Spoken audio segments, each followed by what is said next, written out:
ನಮಸ್ಕಾರ, ಮಯೂರ ಟಿವಿಗೆ ಸ್ವಾಗತ. ನಾನು ನಿಶ್ಚಿತ ಕೆಂಪೇಗೌಡ. ಒಂದಲ್ಲ ಒಂದು ರೀತಿಯಲ್ಲಿ ಸಮಾಜದ ಕಟಕಟೆಯೊಳಗಡೆ ನಾವು ನೀವೆಲ್ಲರೂ ಕಾಲಘಟ್ಟದ ಸಾಕ್ಷಿಗಳೇ. ಪ್ರತ್ಯಕ್ಷವಾಗಿ ಕಂಡ ಕಣ್ಣುಗಳ ಬಿಂಬದಲ್ಲಿ ಮಡುಗಟ್ಟಿದ ಹತಾಶೆಗಳಿವೆ, ನೋವು ನಿಟ್ಟುಸಿರುಗಳಿವೆ, ನೀಗದ ಬೇಸರಗಳಿವೆ, ಆವೇಶ ಆಕ್ರೋಶಗಳಿವೆ, ಮನಸ್ಸನ್ನೇ ಮರಗಟ್ಟಿಸಿದ ಮರೆಯಲಾಗದ ಮರುಕಗಳಿವೆ. ಕಾಲದ ಕಡತದಲ್ಲಿ ನಾವು ದಾಖಲಿಸುವ ಕಟುವಾಸ್ತವ ಹಾಗೂ ಸತ್ಯ ಸಂಘರ್ಷಗಳ ಈ ವಿಚಾರಣೆಯೇ ಸಾಕ್ಷಿ ಪ್ರಜ್ಞೆ.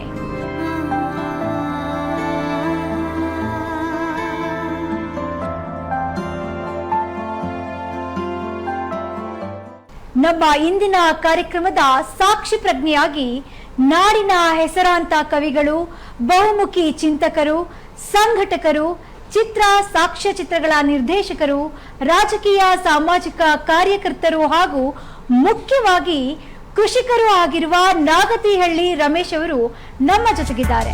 ಸುಡುವ ಭೂಮಿಯ ಮೇಲೆ ಮೋಡ ಕಣ್ಣ ಹಾಯಿಸಿ, ಹೊಲ ಗದ್ದೆ ಬಯಲಲ್ಲಿ ಜೀವ ಜೀವದ ಹಾಡು ಹಾಡು.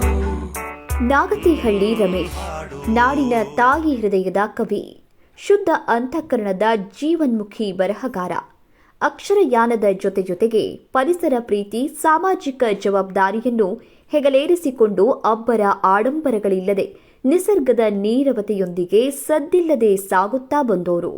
ಮಂಡ್ಯ ಜಿಲ್ಲೆ ನಾಗಮಂಗಲ ತಾಲೂಕಿನ ನಾಗತಿಹಳ್ಳಿ ಅನ್ನುವ ಗ್ರಾಮದ ರಂಗಪ್ಪ ಹಾಗೂ ಕೆಂಪವ್ವ ದಂಪತಿಗಳ ಮಗನಾಗಿ ಹುಟ್ಟಿ ಬಡತನ ಹಾಗೂ ಹಸಿವಿನ ಜೊತೆಗೆ ಅವ್ವನ ಸೆರಗಿನಲ್ಲಿ ಮಾನವೀಯತೆಯ ಘಮಲನ್ನ ಉಂಡು ಬೆಳೆದೋರು. ವಿಜ್ಞಾನದ ವಿದ್ಯಾರ್ಥಿಯಾಗಿ ಬಾಲ್ಯದಿಂದಲೇ ಚರ್ಚಾಪಟುವಾಗಿ ಬೆಳೆದು ಓದು ಬರಹಗಳ ಅಭ್ಯಾಸದೊಂದಿಗೆ ಕಾನೂನು ಪದವಿಯನ್ನೂ ಪಡೆದುಕೊಳ್ತಾರೆ.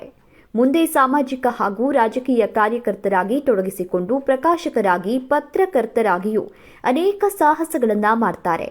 90ರ ದಶಕದಲ್ಲಿ ಇವರು ಹುಟ್ಟುಹಾಕಿದ ಸ್ಪರ್ಧಾ ಪ್ರಪಂಚ ಪತ್ರಿಕೆ ಅಕ್ಷರ ಲೋಕದ ಒಂದು ಕ್ರಾಂತಿಯೂ ಹೌದು. ಅಕ್ಷರ ಕೃಷಿಯಿಂದ ಅಕ್ಷರಶಃ ಕೃಷಿ ಕಾಯಕದ ತನಕ ನಾಗತಿಹಳ್ಳಿ ರಮೇಶ್ ಅವರ ಬಹುಮುಖಿ ಚಿಂತನೆಯ ಜೀವನ ಆದರ್ಶವೂ ಹೌದು, ಪಾರದರ್ಶಕವೂ ಹೌದು. ಪರಿಸರ, ಸಿನಿಮಾ, ಪ್ರಕಾಶನ, ಪ್ರವಾಸ ಇವರ ಬದುಕಿನ ಅಪರಿಮಿತ ವಿಸ್ತಾರಗಳು. ಇವರು ರಚಿಸಿದ ಸಮುದ್ರ ಮತ್ತು ಮಳೆ ಕವನ ಸಂಕಲನ ಕನ್ನಡ ಸಾರಸ್ವತ ಲೋಕದ ಸೂಕ್ಷ್ಮ ಸಂವೇದನೆಯ ಜೀವಂತಿಕೆಗೆ ಸಾಕ್ಷಿ.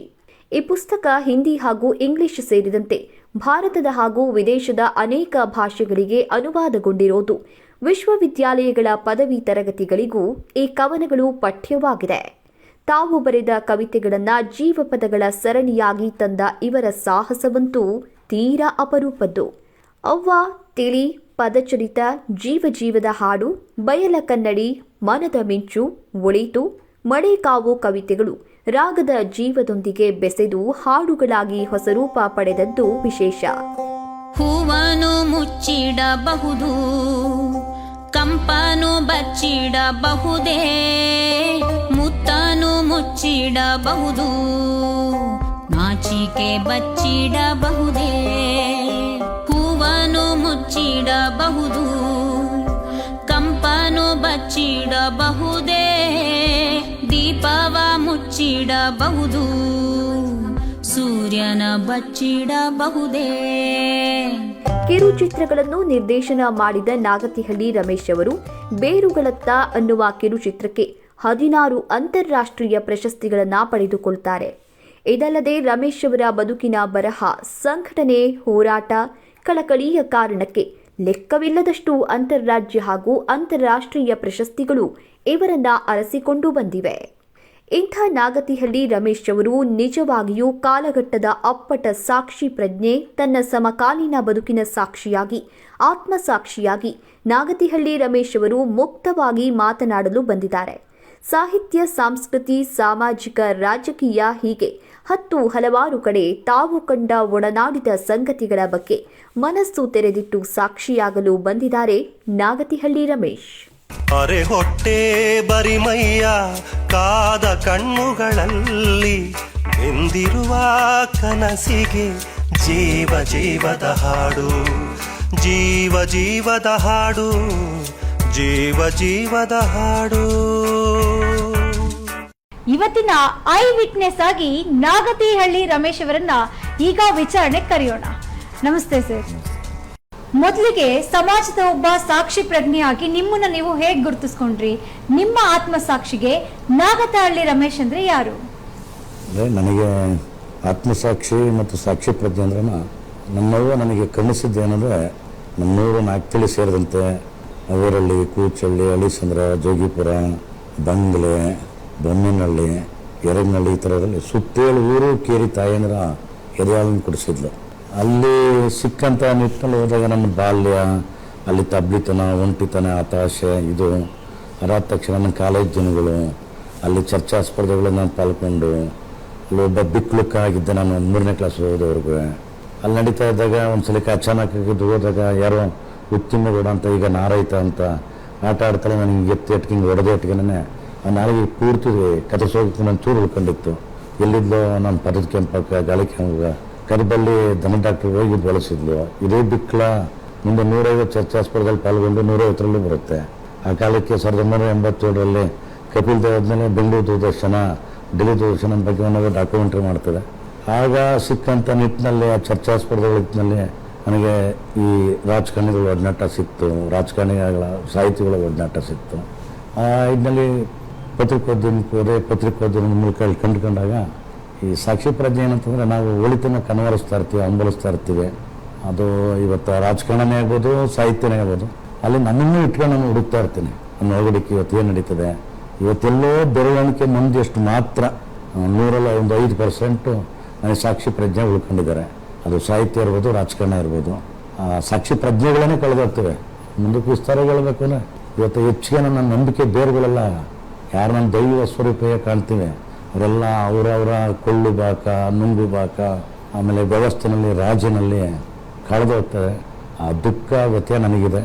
ಆದರೂ ನಾನು ಆಶಾವಾದಿ. ನನ್ನ ನಡೆ, ನುಡಿ, ಕಲಾಕೃತಿ, ಅರಮನೆ, ವಿಶ್ವವಿದ್ಯಾನಿಲಯ, ಅಕಾಡೆಮಿ, ಸಿರಿವಂತ ಮಹಲುಗಳಲ್ಲಿ ಕೀಳು ಜನಪ್ರಿಯತೆಯ ಸೋಗಿನಲ್ಲಿ, ಒಣ ಪ್ರತಿಷ್ಠೆಯಲ್ಲಿ ಪ್ರದರ್ಶನಕ್ಕಿಟ್ಟ ಹುಲ್ಲು ತುಂಬಿದ ಸತ್ತ ಸಿಂಹವಾಗಿರುವುದಕ್ಕಿಂತ ಜೀವಂತ ಹರಿದಾಡುವ ಸಹಜ ಸಣ್ಣ ಇರುವೆ ಆಗಿರಲಿ. ಏಕೆಂದರೆ ಈ ಇರುವೆಯ ಕಣ್ಣುಗಳು ಸಾವಿರಾರು ಆನೆಗಳು ಓಡ್ತವೆ. ಇರುವೆಯ ಕಣ್ಣುಗಳು ಆನೆಯ ಕಾಣಬಹುದು, ಆನೆಯ ಕಣ್ಣುಗಳು ಇರುವೆಯ ಕಾಣಬಹುದೇ? ಅಲ್ಲಿ ಸಣ್ಣದಕ್ಕೊಂದು ಮಹತ್ವ ಇರ್ತದೆ. ಈ ಪಲ್ಲಟ್ಟುಗಳು ಆಗು ಹೋಗುಗಳಲ್ಲಿ ನಿರಾಶೆ ಆಗ್ತದೆ, ವ್ಯಥೆ ಆಗ್ತದೆ, ದುಃಖ ಆಗ್ತದೆ. ಆ ನಿಟ್ಟಲ್ಲಿ ಏನು ಮಾಡೋದು ಅನ್ನೋದು ಒಂಥರ ಆವರಿಸ್ಕೊಳ್ತದೆ. ಆಗ ನನ್ನ ಸಾಕ್ಷಿ ಪ್ರಜ್ಞೆಗಳು ಎಲ್ಲ ಕ್ಷೇತ್ರಗಳು, ಅದು ಕಲೆ ಇರ್ಬೋದು, ಸಾಹಿತ್ಯ, ಸಂಗೀತ, ರಾಜಕಾರಣ, ಬದುಕಿನ ಎಲ್ಲ ಸ್ತರಗಳಲ್ಲಿ ಹೋದಾಗ ನೈತಿಕತೆ ಅನ್ನೋದು ಉಳಿಸ್ಕೊಳ್ಳೋದು ಕಮ್ಮಿ ಆಗ್ತಾ ಇದ್ದಾರೆ, ಕಳೆದೋಗ್ತಾ ಇದ್ದಾರೆ. ಅದು ಉಳಿಸ್ಕೊಂಡ್ರೆ ನಾವು ಮುನ್ನೆಲೆ ತರ್ತಲೇ ಇಲ್ಲ, ಹಿನ್ನೆಲೆಗೆ ಸರಿಸ್ತಾ ಇದ್ವಿ. ಅದು ಎಲ್ಲ ಪ್ರಕಾರಗಳಲ್ಲೂ ಬಿಟ್ಟಿಸ್ತಾ ಇದೆ ಬದುಕಿನ ಎಲ್ಲ. ಅದು ಕ್ರೀಡೆ ಇರ್ಬೋದು, ಇದು ಇರ್ಬೋದು. ನಾನು ಎಲ್ಲನೂ ಗಮನಿಸ್ತಲೇ ಇದ್ದೀನಲ್ಲ, ಇದು ಯಾಕೆ, ಹೆಂಗೆ, ಇದಕ್ಕೆ ಅಂತ ನನಗೆ ತುಂಬ ವ್ಯಥೆನೂ ಆಗುತ್ತೆ. ಆದರೆ ಮುಂದಿನ ದಿನಗಳಲ್ಲಿ ಒಂದು ಒಳ್ಳೆ ಕಾಲ ಬರುತ್ತೆ ಅಂತ ಆಶಾವಾದಿ ನಾನು.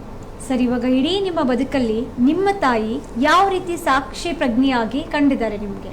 ಒಂದ್ಸಲ ಯಾಕೆ ಇದಕ್ಕಾಗ್ತದೆ ಅಂದರೆ ಅವಳು ಒಂದು ಭಾವಕ ಸ್ಥಿತಿನೂ ಆಗ್ತದೆ. ಅವಳು ಅನುಭೂತಿ, ಅನುಭವ, ಅವಳದೇ ಆದ ಒಂದು ಸ್ವಂತ ಮನಸ್ಥಿತಿ. ನನ್ನ ಪಾಲಿಗೆ ಅಕ್ಕಮಹಾದೇವಿ ಅಂದರೆ ನನ್ನ ಅವ್ವನೇ. ನನ್ನ ಬದುಕಿನ 2 ನನಗೆ ಇಟ್ಕೊಟ್ಟರು ಅಂತಾನೆ ನಮ್ಮ ಅಜ್ಜಿ ನಂಜಮ್ಮ, ಮಹಾಪುಣ್ಯಾತ್ಕತಿ, ಸತ್ಯವಂತೆ. ನನ್ನವ್ವ ಪದದ ಕೆಂಪಕ್ಕ, ಗಾಳಿ ಕೆಂಪಕ್ಕ, ತತ್ವ ಪದದ ಕೆಂಪಕ್ಕ ಅಂತಂದರೆ ಅವಳು ಗುಣವಂತೆ. ಎಲ್ಲನೂ ಹಂಚೋದನ್ನೇ ಕಾಯ್ಕೊಂಡು ಮಾಡ್ಕೊಂಡಾಗ ಒಂದು ಸ್ವಂತ ಸ್ಥಿತಿನ ಅದನ್ನೂ ಆಡ್ಕೊಂಡವರುಂಟು. ಬಾಲ್ಯದಲ್ಲಿ ನನಗೆ ಇಲ್ಲಿ ಕಲ್ಲೇಟು ಹೊಡೆದಾರೆ. ಆ ಕಲ್ಲೇಟಿಗೆ ನಾನು ಹೂಮಲನ್ನು ಸುರಿಸಿದ್ದೀನಿ. ಈ ಕೊಳ್ಳು ಬಾಕ ಸಂಸ್ಕೃತಿಯಿಂದ, ನುಂಗು ಬಾಕ ಸಂಸ್ಕೃತಿಯಿಂದ ಎಚ್ಚರಿಸ್ತಾರಲ್ಲ, ಒಳಗಡೆ ಮಲಿಕೊಂಡು ನಾನು ಎಚ್ಚರಿಸ್ತಾಳಲ್ಲ. ಆ ನಿಟ್ಟಲ್ಲಿ ನನಗೆ ಕೆಲವು ಸಂದರ್ಭಕ್ಕೆ ತುಂಬ ಪ್ರಾಮಾಣಿಕ ಹೇಳ್ಬೇಕಾದ್ರೆ ನನಗೆ MLC ಗಿರಿ ಬಂದಿತ್ತು. ನಾನು ನಿರಾಕರಿಸ್ತೆ ವಿನಯದಿಂದ. ಎಸ್.ಎಲ್. ಕೃಷ್ಣವ್ರು ಅತ್ಯಂತ ಒಡನಾಡಿಯಾಗಿದ್ದರು. ಮನೆ ಮಗನ ಥರ ನನ್ನನ್ನು ಕಾಡ್ತಾಯಿದ್ರು. ಅವತ್ತೇನಂತಂದರೆ ನಾನು ಇನ್ನೂ ಆಗ ಸಾಹಿತ್ಯ ಕ್ಷೇತ್ರದ ಅಂಬೆಗಾಲಿಡ್ತಿದ್ದೆ. ನಾನು ಅವ್ರ ತಂದೆ ಕುರಿತು KH ರಂಗನಾಥರು, ಅವರ ಅಪ್ಪ ಹರಿಹರಪ್ಪರು ಮಲ್ಲಯ್ಯನವ್ರ ಬಗ್ಗೆ ವ್ಯಕ್ತ. ಆಗ ಅವ್ರನ್ನ ಮಾಡಿದ ಒಂದು ಮೌನ ಕ್ರಾಂತಿ ನೋಡಿಕೊಂಡು ಗಾಂಧೀಜಿಯಲ್ಲಿ ಹುಡುಕಿ ಬಂದಿರ್ತಾರೆ ಸೋಮನಹಳ್ಳಿಗೆ. ನಾನು ಖಂಡಿತವಲ್ಲ ಪುಸ್ತಕನೇ S.L. ಕೃಷ್ಣವ್ರು ತಂದಿರು ಅಂತ ಮಾಡಲಿಲ್ಲ. ಅವ್ರು ಮಾಡಿದ ಕ್ರಾಂತಿ ಇಟ್ಕೊಂಡು ನಾನು 3 ತಿಂಗಳು ಓಡಾಡಿ ಅಲ್ಲೆಲ್ಲ ಮಾಡಿ ಒಂದು ಪುಸ್ತಕನೂ ತಂದೆ. ಅದು ಮಣತೋದಿ ಮಲ್ಲಯ್ಯ ಅಂತ. ಹಾಗೆ ಒಂದು CD ತಂದೆ, ಹಾಡುಗಳ ರೂಪದಲ್ಲಿ, ಕಾಡು ಮಲ್ಲಿಗೆ ಅಂತ. ಆ ತಂದಾಗ ಏನಂತ ನಾನು ಯಾಕೆ ಹೇಳ್ತೀನಿ ಅಂತಂದರೆ ಅವಾಗ ಆ ಸಂದರ್ಭದಲ್ಲೇ MLC ಪ್ರಸ್ತಾವನೆ ಬಂತು. ನನಗೆ ಒಂದು ಒಳಗಡೆ ಇರ್ತದಲ್ಲ, ಇದೇನಂತ ನಾನು ಈ ಜನ ನೋಡಿದ್ರೆ ಆಡ್ಕೊಳ್ತಾರೆ, ಅವ್ರ ಅಪ್ಪನ ಬಗ್ಗೆ ಪುಸ್ತಕ ಬರೆದ MSc ಗಿಟ್ಟಿಸ್ಕೊಂಬಿಟ್ಟ ಅಂತ. ಸರ್ ಏಕಕಾಲ ನಿಮ್ಮನ್ನು ಆಡ್ಕೊಳ್ತಾರೆ, ನಮ್ಮನ್ನು ಆಡ್ಕೊಳ್ತಾರೆ. ಬರೋ ಒಂದು ಕಾಲ ಬಂದಾಗ ತಗೊಳ್ಳೋಣ ಸರ್ ಅದಕ್ಕೆ ಅಂತ. ಈಗ ನನಗೆ ಪುಣ್ಯಾತ್ಮ ಸಂತ ಮನಸ್ಸಿನ ಪ್ರಬುದ್ಧ ಚಿಂತಕ ಬುದ್ಧ ಪ್ರಜ್ಞೆ KH ರಂಗನಾಥರು, ನಿಮ್ಮ ನಡವಳಿ ನಿಮ್ಮ ನಡೆ ನನಗೆ ಭಾಳ ಇಷ್ಟ ಆಗ್ತಾರೆ. ನಿಮ್ಮ ಒಳ್ಳೆತನ ಬರೋ ಕಾಲ ಕೈ ಹಿಡಿಯುವಂತಾರೆ ಯಾರು, ನೀವು ಇರ್ತಿಲ್ಲ ಸರ್, ನಾವು ಇರಬೇಕಲ್ಲ ಅಂದಿದ್ರು. ಆ ಪಲ್ಲಾಟ್ಗಳು ಒಂದೊಂದ್ಸಲಕ್ಕೆ ಅದು ನೋಡೋಕೆ ಹೋದಾಗ ಅದನ್ನೆಲ್ಲ ನನ್ನ ತಾಯಿ ಎಚ್ಚರಿಸಿರ್ತಾಳೆ ಅಂತ. ಈಗ ನನಗೂ ಬೇರೆ ಬೇರೆ ವಿಷಯದಲ್ಲಿ ಈಗ ನಾನು ಬರೆದು ಓದಿದ ವಿಶ್ವವಿದ್ಯಾಲಯ ಸೇರಿದಂಗೆ ಅನೇಕ ವಿಶ್ವವಿದ್ಯಾಲಯಗಳಿಗೆ ನನ್ನ ಈ ಸಮುದ್ರ ಹೊತ್ತು ಮಳೆ ಕೃತಿ ಪಟ್ಟಿ ಆಗೋಯ್ತು. ಅದು ಭಾರತದ ಬೇರೆ ಬೇರೆ ಭಾಷೆಗಳಲ್ಲೂ ಆಯಿತು, ವಿದೇಶಗಳಲ್ಲೂ ಆಯಿತು. ಎಲ್ಲ ಅವಕಾಶಗಳು ನಾನು ಗಟ್ಟಿಸ್ಕೋಬೇಕು ಅಂತ ಹೋಗಿಲ್ಲ. ಸಿಕ್ಕ ಅವಕಾಶಗಳು ನಾನು ನಾಳೆ ಒಂದ್ಸಲ ಡೆಲ್ಲಿ ನೋಡಿದ್ದೀನಿ, ಹೈದ್ರಾಬಾದ್ ಮತ್ತೆ ಅಲ್ಲಿಗೆ ಹಾಕಿರೋಕ್ಕೆ ಆ ಕಡೆ ಒಂದು 10 ಅವಕಾಶವನ್ನು ನಿರಾಕರಿಸಿದ್ದೀನಿ, ಬಿಟ್ಟುಕೊಟ್ಟಿದ್ದೀನಿ. ಅದೇನು ದೊಡ್ಡಸ್ಕೆ ಅಂತಲ್ಲ.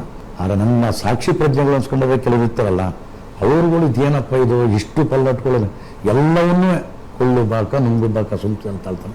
ಇವ್ರದ್ದೊಂದು ಆತ್ಮಸಾಕ್ಷಿ ಅನ್ನೋದಿಲ್ವೇ, ಒಂದು ಸಾಕ್ಷಿ ಪ್ರಜ್ಞೆ ಅನ್ನೋದಿಲ್ವೇ ಅನ್ನೋದು ನನಗೆ ತುಂಬ ಕಾಡ್ತದೆ. ಯಾಕೆಂದರೆ ನಾನು ಯಾರನ್ನ ಆರಾಧಿಸ್ಕೊಂಡೇ ಹೋಗ್ತಿದ್ದೋ ಅವರೆಲ್ಲ ಕಳೆದು ಹೋಗ್ತಾ ಇದ್ದಾರೆ. ಈಗ ಉದಾಹರಣೆಗೆ ರಾಜಕಾರಣದಲ್ಲಿ ತಾಳ್ತೀನಿ ಅಂತಂದರೆ ಮಮತಾ ಜೋರ್ದು ಒಡನಾಟ ಇತ್ತು, ಅರ್ಜುನ್ ಸಿಂಗ್ ಅವ್ರದ್ದು ಒಡನಾಟ ಇತ್ತು, ವಾಜಪೇಯಿ ಅವರ ಪತ್ರ ಬರಿತಾ ಇದ್ರು, ನನ್ನ ಭಾಳಷ್ಟು VP ಸಿಂಗ್ ಅವ್ರ ಒಡನಾಟ ಇತ್ತು. ನನಗೆ ಅದೇನು ನನ್ನ ಪತ್ರಿಕೆ ನನ್ನ ಇದ್ರಲ್ಲಿ ನನ್ನ ವೀಕ್ನಲ್ಲಿ ತಳಕ್ಕೆ ಹೋದಾಗ ಅಲ್ಲಿಂದ ಬಂದ ಇಟ್ಕೊಂಡು ಇಲ್ಲಿ ತಳಕ್ಕೆ ವೀಣದ ಪಾಟೀಲ್ ಅವರು, ಅಥವಾ ಚುನಾಕೆ ಬಂಗಾರಪ್ಪನವರು, ವೀರಪ್ಪ ಮೊಯ್ಲಿಯವರು, SM ಕೃಷ್ಣ ಅವರು, HD ದೇವೇಗೌಡರು, ಈ ಥರ ಅವ್ರ ಜೊತೆ ನನ್ನ ಒಂದು ಅಭಿನವ ಸಂಬಂಧ ಒಡನಾಟಗಳಿತ್ತು. ಒಂದು ನಾನು ಆಗಲೇ ಹೇಳಿದಲ್ಲ, ಸಾಹಿತ್ಯಾಭ್ಯಾಸಿ ಸಚಿವ, ಬುದ್ಧ ಪ್ರಜ್ಞೆ ಪ್ರಬುದ್ಧ ಚಿಂತಕ KH ರಂಗನಾಥ್. ಹಾಗೆ ಶಿಷ್ಟ, ದಕ್ಷ, ನಡೆ, ನುಡಿ, ಮನಶುದ್ಧ, ನುಡಿಶುದ್ಧ, ಪರಿಶುದ್ಧವಾಗಿದ್ದಂಥ ಆ ಮಲ್ನಾಡು ಗಾಂಧಿ ಗೋವಿಂದೇಗೌಡರು ಏನು ಪ್ರಾಮಾಣಿಕತೆಯ ಪ್ರತೀಕ. ಆ ಮನುಷ್ಯ ಅವರು ಒಡನಾಟಗಳು ಸಿಕ್ಕಿದ್ದು. ಒಬ್ಬ ಸಿರಿವಂತಿಕೆ ಸ್ಥಿತಿನಲ್ಲಿದ್ದರೂ ಸಹ ಒಬ್ಬ ಸರಳವಾಗಿ ಬರುತ್ತಂತ ಗೋರ್ಪಡ್ಯಾರು. ಇವರು 3 ಜನ ರಾಜಕಾರಣದಲ್ಲಿ ಅವ್ರು ಇರೋವರೆಗೂ ಅವ್ರ ಮಕ್ಕಳನ್ನ ವಿಧಾನಸೌಧನ ಮೆಟ್ಲತ್ತಾಗ ಬಿಡಲಿಲ್ಲ. ಇಲ್ಲೇ ಒಂದು ಕಾಲಕ್ಕೆ ನಾನು ತುಂಬ ಪ್ರೀತಿಸ್ತಿದ್ದೆ, ಆರಾಧಿಸ್ತಿದ್ದೆ, ದೈವ ಸ್ವರೂಪೇ ಕಾಣ್ತಿದ್ದೆ. ನಾನು ನಮ್ಮ ಸಿದ್ದರಾಮಯ್ಯನವ್ರನ್ನ 1 ವರ್ಷ ಕಾಲ ಅವ್ರು ಕೊಟ್ಟಂಥ ಆಡಳಿತ ಇದೆಯಲ್ಲ ಸುವರ್ಣ ವೇಗದ ಇತ್ತು. ನಿಮ್ಗೊಂದು ವಿಷಯ ಗೊತ್ತಿದೆ, ನಾನು ಹಾಸನಲ್ಲಿ ಒಂದು ಕಾರ್ಯಕ್ರಮ ಇತ್ತು, ನಮ್ಮದು ಉದ್ಘಾಟನೆ ಇತ್ತು. ಮಾನ್ಯ ಪ್ರಧಾನಮಂತ್ರಿ ಆಗಿದ್ದಂಥ ಮಾಜಿ ಪ್ರಧಾನಿ ದೇವೇಗೌಡರು ಅಧ್ಯಕ್ಷತೆ ವಹಿಸಿದ್ರು. ಆಗ್ತಾನೆ ಸಿದ್ದರಾಮಯ್ಯನವರು ಅನ್ನಭಾಗ್ಯ ಯೋಜನೆ ತಂದಿದ್ರು. ನಾನೇನು ಹೇಳ್ತಂದ್ರೆ ಅಷ್ಟೊಂದು ಅನ್ನ ಕೊಡೋದು ನಿಜವೂ ತುಂಬ ಒಳ್ಳೆ ಕಾರ್ಯ. ನಾನು ಅದನ್ನು ಸಮರ್ಥಿಸ್ತೇನೆ. ಅಲ್ಲೇನೋ ಲೋಪ ತೋರಿಸ್ಕೊಳಿದ್ರೆ ಅದು ಚೆಲ್ಲಿ ತರಿಸಿ. ಗಾಂಧೀಜಿ ಒಂದು ಕನಸು ಕಂಡಿರ್ತಾರೆ, ಈ ಸಮಾಜ ಕಟ್ಟಕಡ ಮನುಷ್ಯ ಅಥವಾ ರೈತಾಪಿ ಸಮುದಾಯದಿಂದ ಬಂದನು ಯಾವತ್ತ ಪ್ರಧಾನಿ ಪಟ್ಟ ಅಲಂಕರಿಸ್ತಾರೆ ಆಗ ಈ ಪ್ರಜಾಪ್ರಭುತ್ವ ಶೋಭಿಸ್ತದೆ, ಈ ಪ್ರಧಾನಿ ಪಟ್ಟಕ್ಕೆ ಒಂದು ಘನತೆ ಬರ್ತದೆ ಅಂತ. ಯಾರೋ ನನ್ನ ಕಣ್ಣೆದುರುಗಡೆ ನಮ್ಮೂರ ಮೇಲೆ ಹೋಗ್ತಾ ಇದ್ದು ನೋಡಿದಾಗ ಒಂದು ರೈತ ಸಮುದಾಯದ ಬಂದಿದ್ದು, ಅದು ಅದೃಷ್ಟ ಅಂತಲ್ಲ ಏನಾರನ್ನೇ ಆ ಪ್ರಧಾನಿ ಪಟ್ಟಕ್ಕೆ ಹೋದಾಗ ನನಗೊಂದು ಹೊಸ ಭರವಸೆ ಬಂತು. ಸಮುದ್ರ ರಾಜಕಾರಣಕ್ಕೆ ಒಂದು ಅರ್ಥ ಕೊಡ್ತದೆ ಅಂತ ನನಗೆ ಹೆಮ್ಮೆ ಆಯಿತು.